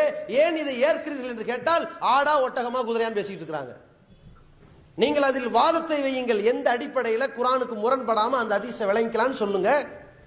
இதை குர்ஆன் வசனத்துக்கு முரண்படாம, ஹதீஸுகளுக்கு முரண்படாம நபிகளார் அவர்கள் கட்ட பஞ்சாயத்து செய்யலங்கிற மாதிரி இதை விளங்கலாம், அப்படி சொல்லுங்க. இது நபிகளாரை இழிவுபடுத்துற மாதிரி தெரியுதுங்க, இது ஹதீஸா இருக்க வாய்ப்பு இல்லைங்க என்று புறக்கணிக்கிறோமே தவிர திட்டமிட்டு ஹதீஸுகளை மறுக்க வேண்டும் என்கிற நோக்கம் எங்களுக்கு அல்ல. எங்கள் நோக்கத்தை நீங்கள் கற்பிக்க கூடாது. நபிகள் நாயகம் ஸல்லல்லாஹு அலைஹி வஸல்லம் அவர்கள் அடிக்கடி உம்மு ஹராம் என்ற பெண்ணுடைய வீட்டுக்கு செல்வார்களாம். பேன் பார்த்து விடுவாங்களாம் அந்த பெண்மணி என்று சொல்கிறீர்களே, இந்த உம்மு ஹராம் யார்? ஒரு அந்நிய பெண். அவர் நபிகள் நாயகத்துடைய தாய் அல்ல, பால் குடி தாயும் அல்ல. ஹதீஸ் விரிவுரையாளர்கள் தெளிவாக சொல்கிறார்கள், உம்மு ஹராம் என்கிற பெண் நபிகளாருடைய பால்குடி தாய் அல்ல, அந்நிய பெண் தான் சொல்லுகிறார்கள். அந்நிய பெண் வீட்டுக்கு நபிகள் நாயகம் சென்றார்கள். இப்படி நபிகள் நாயகம் நடந்திருக்க மாட்டார்கள். எந்த அளவிற்கு ஒரு பெண்ணிடத்தில், தன் மனைவியிடத்தில் பேசுகிறார்கள். மக்கள் பார்க்கிற பொழுது சொன்னார்கள், இது என் மனைவி சஃபியா என்றார்கள். சைத்தான் மனிதனுடைய ரத்த நாளத்தில் ஓடுகிறான், தெளிவுபடுத்திக் கொள்கிறேன், இது என் மனைவி என்றார்களே. அந்த தூதர் அந்நிய பெண் வீட்டுக்கு போவாரா? இது நபிகளாருடைய இழுக்கை டேமேஜ் ஆக்குற மாதிரி வருது. கண்டிப்பா இதுல ஏதோ ஒரு உள்வேல் நடந்திருக்குது, நபிகளார் சொல்லி இருக்க மாட்டார்கள். இது இறை செய்தியாக இருக்காது, இது வஹியாக இருக்காது. வஹி என்றால் நம்ம அமல்படுத்தணுங்க. அப்ப நம்மளும் அந்நிய பெண் வீட்டு போலாமா இந்த ஹதீஸ் படி? சொல்லி பாருங்க மக்கள்கிட்ட, இந்த ஹதீஸ் படி நானும் 4 பெண் வீட்டு செருப்புகள் அடிக்க மாட்டாங்க. இப்படி ரசூலுல்லாஹ் நடக்க மாட்டார்கள். இப்படி சொல்லி, இதான் நபி மீது நேசம். இதையெல்லாம் சொன்ன உடனே நம்மளை பார்த்து என்ன சொல்லுவாங்க தெரியுமா? இவர்கள் நபியை பிடிக்காது, நபியை இவங்களுக்கு பிடிக்காது, நபியை நேசிக்காதவர்கள். நாங்கள் தான் நபியை நேசிப்பவர்கள் என்று பேசுகிறார்களே, இவர்களும் இந்த மீலாது விழா கொண்டாடுபவர்களும் ஒண்ணு. ஏன்பா மீலாது விழா கொண்டாடுற? நாங்க நபியை நேசிக்கிறோம். இவங்க மீலாது விழா கொண்டாட மாட்டாங்க, நபியை நேசிக்க மாட்டாங்க. இது தவறான அளவுகோல். ஒரு நாளைக்கு ஒரு தெருக்கூத்து ஆடுவது மீலாது விழா. அந்த மீலாது விழா என்பது நபி நேசமே அல்ல. நபிகளாருடைய சொல்லை, செயலை, அவருடைய வழிகாட்டுதல்களை, உண்மையான உறுதிபூர்வமான ஆதாரங்களின் அடிப்படையிலே நிரூபிக்கப்பட்ட செய்திகளை நம்முடைய வாழ்க்கையில் கடைபிடிப்பதற்காக நாம உயிரை பணயம் வைக்கிறோமே, அதுதான் நபி மீது வைக்கிற நேசம். இவர்கள் நாங்கள் நபி வழியை நடப்போம், அனைத்து ஹதீஸுகளையும் ஏற்போம் என்று கண்ணை மூடிக்கொண்டு மார்க்கத்தை விளங்காமல் பேசுகிறார்களே, இந்த சூனிய நம்பிக்கையாளர்கள் இருக்கிறார்களே, இவர்கள் நபிகளாருடைய சுன்னத்திற்காக அடிபட்டவர்களா? இன்றைக்கு தௌஹீத் ஜமாத்துக்காரன் இதற்கு முன்னால் ஆரம்ப காலகட்டத்தில் பல பள்ளிவாசல்கள்ல நெஞ்சில் கை கட்டி தக்பீர் கட்டி தொழுகிறாரே, ஏன்? ஊரே எதிர்க்குது. கிண்டல் அடிக்கிறது, சோளக்காட்டு பொம்மை மாதிரி ஏண்டா தக்பீர் கட்டுறீங்கன்னு கேட்கிறது. ஆனாலும் நபி வழியில் இருக்கிறது என்று நாங்கள் செய்கிறோமே, இதுதான் நபி மீது நேசம். நபிகளார் சொன்னார்கள் என்பதற்காக, நபிகளார் செய்தார்கள் என்பதற்காக அத்தையாத்தில் விரல செய்து கொண்டிருக்கிறோமே, விளையாட்டா, வீம்பா, வேடிக்கையா? எதற்காக? நபி வழியில் இருக்கிறது. நீ எங்களை என்ன வேணாலும் விமர்சனம் செய், ஹதீஸ்ல செயல்படுத்துவோம் என்றோம். ஆனால் இதே சூனியக்காரர்கள் என்ன சொன்னார்கள்? விரல அசைக்கலாம், அசைக்காமலும் இருக்கலாம், மெதுவா ஆட்டலாம், ஆட்டாமலும் இருக்கலாம். இதையெல்லாம் நீங்க ஒரு பெருசுப்படுத்தினீங்கன்னா நம்ம சமுதாயத்தில் ஒற்றுமை உழைஞ்சு போயிடும் என்று பேசினார்கள். நபி வழியை தூக்கி அந்த பக்கம் போடு என்று பேசியவர்கள். தமிழகத்திலே திடல் தொழுகை நடத்த வேண்டும், அதுதான் நபி வழி என்று சொல்லுகிற பொழுதெல்லாம் கேலி கிண்டல் செய்தவர்கள். லுகர் தொழுகை, அசர் தொழுகை, ஜும்மா தொழுகை என்று கேள்விப்பட்டோம். அதனடா திடல் தொழுகை அப்படின்னு கேட்டார்கள். நம்ம திடலில் தொழுகைங்கிறது பதிலா திடல் தொழுகைன்னு போட்டோமா? பெரிய அறிவாளர்கள் கேட்கிறாங்க. நபிகள் பெருமகனார் திடலில் தொழுதார்களா இல்லையா? நோன்பு பெருநாளும் அஜி பெருநாளும் திடலில் தொழ வேண்டும் என்றார்களா இல்லையா? இவர்கள் என்ன பண்றாங்க? பள்ளிவாசல்ல தொழுகை நடத்துவதற்காக வேண்டி திடல் தொழுகை எல்லாம் ஒண்ணு கிடையாது என்று கேலி செய்தவர்கள் இவர்கள். யார் நபியை நேசிக்கிறது? யோசிச்சு பாருங்க. நபிகள் நாயகம் ஸல்லல்லாஹு அலைஹி வஸல்லம் அவர்கள் தங்களுடைய வாழ்நாள் காலத்துல ரமலானுடைய வேளையில சஹருடைய பாங்கு சொன்னார்கள். அது ஹதீஸ்ல இருக்கிறது. நபியை பின்பற்றோம்னு மீலாது விழா கொண்டாடுற எந்த மதுகவாதியும் அந்த சஹர் பாங்க அமல்படுத்தல. நபியை பின்பற்றோம் சூனிய நம்பிக்கையில் இருக்கிற சஹாபாக்களை பின்பற்றுகிற இந்த கூட்டமும் இதை அமல்படுத்த முன்வர மாட்டேங்கிறான். ஊருக்கு மாறி மாறி நடக்கிறாங்க. நாங்கள் நபி ஸல்லல்லாஹு அலைஹி வஸல்லம் அவர்கள் இந்த வழியை காட்டினார்கள், சஹர் பாங்கு சொல்கிறோமா இல்லையா? ஏன்? அது ஹதீஸில் இருக்கிறது, ஏற்போம். யார் சுட்டி காட்டினாலும் சரி. இவங்க என்ன பண்ணுவாங்க தெரியுமா? சில ஹதீஸை நாங்கள் ஏற்று நடந்த உடனே இவர்கள் சில ஹதீஸை மறுத்த உடனே இவங்க எல்லாம் முத்தஸிலாக்கள், வழிகேடர்கள் இப்படின்னு. இது இன்னைக்கு நேத்து இல்லைங்க. இந்த விமர்சனம் குற்றச்சாட்டு எல்லாம் மதுகவாதி எங்களை பார்த்து சொன்னது. எங்களை பார்த்து நம்மளை பார்த்து என்ன சொல்லுவாங்க தெரியுமா? சாஃபிக்காரங்க சொல்லுவாங்க இவங்கெல்லாம் அனஃபிகள் அப்படிம்பாங்க. ஏன்பா எங்களை பார்த்து அனுப்பிங்கிற? நீ தான் பெருநாள் தொழுகையில் 7 தக்பீரும் 5 தக்பீர் சொல்லும்போது இடையில கையவே தூக்கல, நீ அனஃபி அப்படிம்பாங்க. ஜனாசா தொழுகை நடக்கும்போது நீ கையை தூக்க மாட்டேங்கிற, நீ ஹனஃபி. சாஃபி கையை தூக்குவாங்களாம். சாஃபிக்காரங்க எங்களை பார்த்து ஹனஃபி ஹனஃபின்னு இப்படி சொல்லுவாங்க. ஹனஃபிக்காரங்க எங்களை பார்த்து இவங்க எல்லாம் சாஃபி. ஏன்? சாஃபிக்காரன் தான் என்ன செய்வான்? பெருநாள் தொழுகையில் 7 தக்பீர் ஓதுவான், இவனும் 7 தக்பீர் ஓதுறான். ஆக மொத்தத்தில் நாங்கள் சாஃபியும் இல்லை ஹனஃபியும் இல்லை, நபி வழி. இவர்களுக்கு நாங்க ஷாஃபி மதுகபில் இருக்கிறது என்பதற்காக பெருநாளில் 7-5 தக்பீர் சொல்லல, நபிகளார் செய்தார்கள் என்பதற்காக செய்யறோம்.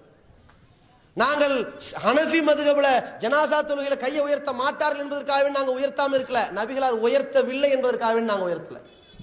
நாங்க நபி வழி அடிப்படையில் சிலது எங்களை பார்த்தா ஷாஃபி மாதிரி உங்களுக்கு தெரியும், சிலது எங்களை பார்த்தா ஹனஃபி மாதிரி தெரியும். நாங்கள் இரண்டும் நபி வழி அடிப்படையில் செஞ்சுக்கிட்டு இருக்கிறோம். இதே போலத்தான் ஒரு சட்டம் காதியானிட்ட கூட இருக்கும். ஹதீஸ பலகீனம்பா, ஆனா அவன் அடிப்படையில் குரானையே மறுத்து காஃபிரா போயிட்டு இருக்கிறான். அதுக்காக வேண்டி நாங்களும் ஹதீஸ பலவீனங்கிறோம். காதியானியா? அப்ப அகலே குரான் மட்டும் போதுங்கிறவன் எல்லா ஹதீஸையும் மறுக்கிறான். நாங்க 1-2 மறுக்கிறோம். பார்த்தே அகலே குரான் அப்படின்னு வாங்குவீங்க.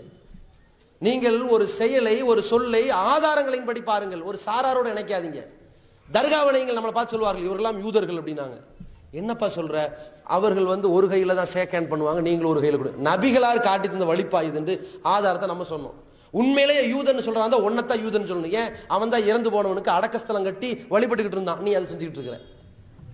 அப்ப இது மாதிரி ஒரு செயலை செய்து விட்டதால் அவனை ஒரு சமுதாயத்தில் சேர்க்காதீர்கள். எந்த ஆதாரங்களின்படி செய்கிறார்கள் என்று பாருங்கள்.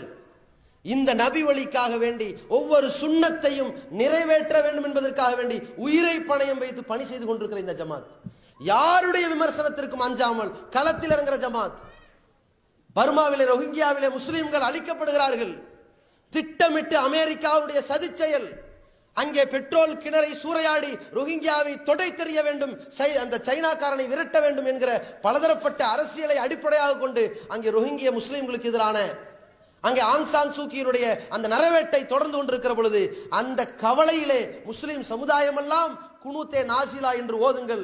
இவர்களை அழிப்பதற்காக, அந்த முஸ்லிம்களை அல்லாஹ் காப்பதற்காக ஒரு பிரார்த்தனையை வேண்டி குனூத்தே நாசிலாவை ஓதுங்கள்.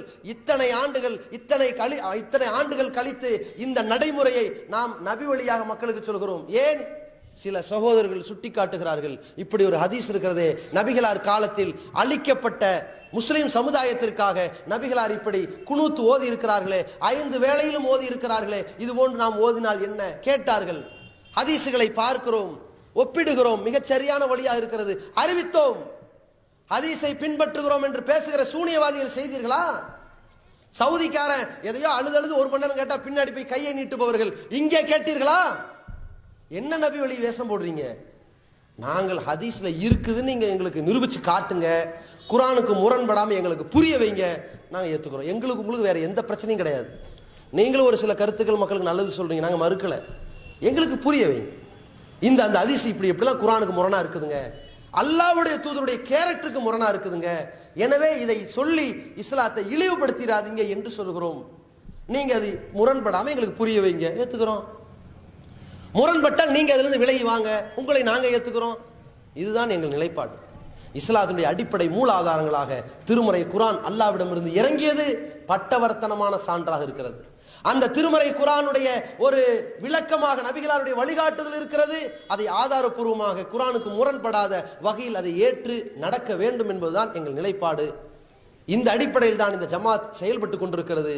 இதிலே ஒரு செயல் திட்டமாக திருமறை குர்ஆனுடைய அனைத்து வசனங்களையும் நபிகளார் எவ்வளவு அற்புதமானது என்றார்களோ, எவ்வளவு சிறப்பானது என்றார்களோ, உலக மக்களுக்கு எப்படிப்பட்ட வழிகாட்டுதல் என்றார்களோ, அந்த திருமறை குர்ஆனை அனைத்து மக்களுக்கும் கொண்டு போய் சேர்க்கிற ஒரு 13 மாத கால செயல் திட்டத்தை கையில் எடுத்து திருக்குர்ஆன் மாநாட்டை இந்த ஜமாத் அறிவித்திருக்கிறது.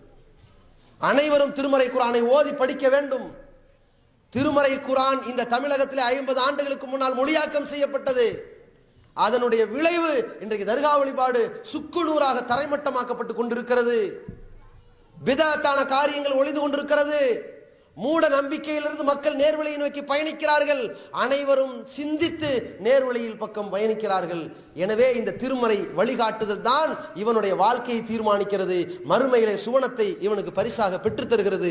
இந்த திருமறை குர்ஆனை மக்களிடத்தில் கொண்டு போய் சேர்ப்பதற்காக இங்கே இருக்கின்ற அனைத்து ஜமாத்துடைய நிர்வாகிகள், உறுப்பினர்கள், கொள்கை சகோதரர்கள் திருக்குர்ஆனுடைய முக்கிய வசனங்களை மனப்பாடம் செய்ய வேண்டும் என்கிற செயல் திட்டமாக திருக்குர்ஆனை பிற மதத்தவர்களுக்கு கொண்டு போய் சேர்த்து தீண்டாமை ஒழித்திருக்கிற திருமறை குர்ஆன், மனிதனுக்கேற்ற மார்க்கத்தை சொல்லித் தருகின்ற மாமறை திருமறை குர்ஆன், வட்டியை, வரதட்சணையை, பெண்ணுரிமை, பெண் கொடுமையை, பெண்ணுக்கு எதிரான கொடுமையை ஒழித்து காட்டுகிற ஒரு வேதம் திருமறை குர்ஆன். மதுவிலும் சூதாட்டத்திலும் மூழ்கி கிடந்திருக்கிற மக்களை புத்திசாலிகளாக, நல்லவர்களாக, நேர்மையானவர்களாக உருவாக்கியது திருமறை குர்ஆன் என்பதை மனித உல வழிகாட்டி திருமறை குர்ஆன் என்ற ஒரு செய்தியை உலகத்தில் சொல்வதற்காக இந்த மாநாட்டை கையில் எடுத்திருக்கிறோம். இந்த நோக்கம் என்ன தெரியுமா? அல்லாஹ்வுடைய தூதர் சொன்னார்கள், தரக்து ஃபீக்கும் மா, உங்களிடத்திலே ஒன்றை விட்டு செல்கிறேன், அந்த ஒன்றை பற்றி பிடிக்கும் காலமெல்லாம் நீங்கள் வழி தவற மாட்டீர்கள் என்றார்கள். அந்த ஒன்று என்ன? அல்லாஹ்வுடைய வேதம். ரசூல் அழகாக சொன்னார்கள், அல் குர்ஆனு ஹபுலுல்லா, குர்ஆன் அல்லாஹ்வுடைய கயிறு, தர்ஃபுகு பி யதில்லா, அதனுடைய ஒரு ஓரம் அல்லாஹ்விடத்தில் இருக்கிறது, அல்லாஹ்வின் கையில் இருக்கிறது, வ தர்ஃபுகு பி ஐதீக்கும், இன்னொரு ஓரம் உங்களிடத்தில் இருக்கிறது, உங்கள் கையில் இருக்கிறது, அதை பற்றி பிடித்துக் கொள்ளுங்கள், வழி தவற மாட்டீர்கள். இந்த திருமறை அல்லாஹ்வோடு நாம் தொடர்பில் வைத்திருக்கின்ற ஒரு கம்யூனிகேஷனாக இருக்கிறது. இந்த திருமறையை நபிகள் பெருமானார் வாழுகிற பொழுது சொன்னார்கள். நபிகளாருடைய வாழ்க்கைக்கு பிறகு நமக்கென்று இருக்கின்ற ஒரு தொடர்பு இந்த திருமறை வேதம். உமர் ரலியல்லாஹு மத்தியிலே சஹாபாக்கள் அழுதார்கள், அல்லாஹ்வின் தூதர் அவர்கள் மரணித்து விட்டார்களே என்று. உமர்லாம் சொன்னார்கள், கவலைப்படாதீர்கள், அல்லாஹ்வுடைய தூதர் அவர்கள் நம்மை சும்மாவை விட்டுட்டு போயிருக்கிறாங்க, நமக்குத்தான் இந்த இறை வேதத்தை அல்லவா கொடுத்து விட்டு போனார்கள், இதை வைத்து அனைத்தையும் முடிவெடுத்து விடலாம் என்றார்களே, அந்த திருமறை குர்ஆன். அதை வைத்துத்தான் ஹதீசுகளை உறுதிப்படுத்துகிறோம். அந்த திருமறை குர்ஆனை வைத்துத்தான் ஹதீசுகளை உரசி பார்க்கிறோம். தங்கமா கவரிங்கா என்பதை உரசி பார்க்கிற உரைகளாக திருமறை இருக்கிறது. நேர்வழியது, வழிகேடியது என்று பிரித்து காட்டுகிற ஹுதல் இன்னாஸாக, மனிதகுல வழிகாட்டியாக திருமறை இருக்கிறது. அந்த திருக்குர்ஆனை இந்த சமுதாயம் முக்கியத்துவப்படுத்தி, அந்த திருநபி ஸல்லல்லாஹு அலைஹி வஸல்லம் அவர்கள் இந்த திருமறையை பற்றி எப்படி சிறப்பு அம்சங்களை சொன்னார்களோ, முக்கியத்துவத்தை சொன்னார்களோ, இது மறுமையில் மனித குலத்திற்கு எப்படிப்பட்ட வெற்றியை பெற்றுத்தரும் என்றார்களோ, அதை உலகத்திற்கு சொல்லுகிற ஒரு மாநாட்டை நாங்கள் கையில் எடுத்திருக்கின்றோம்.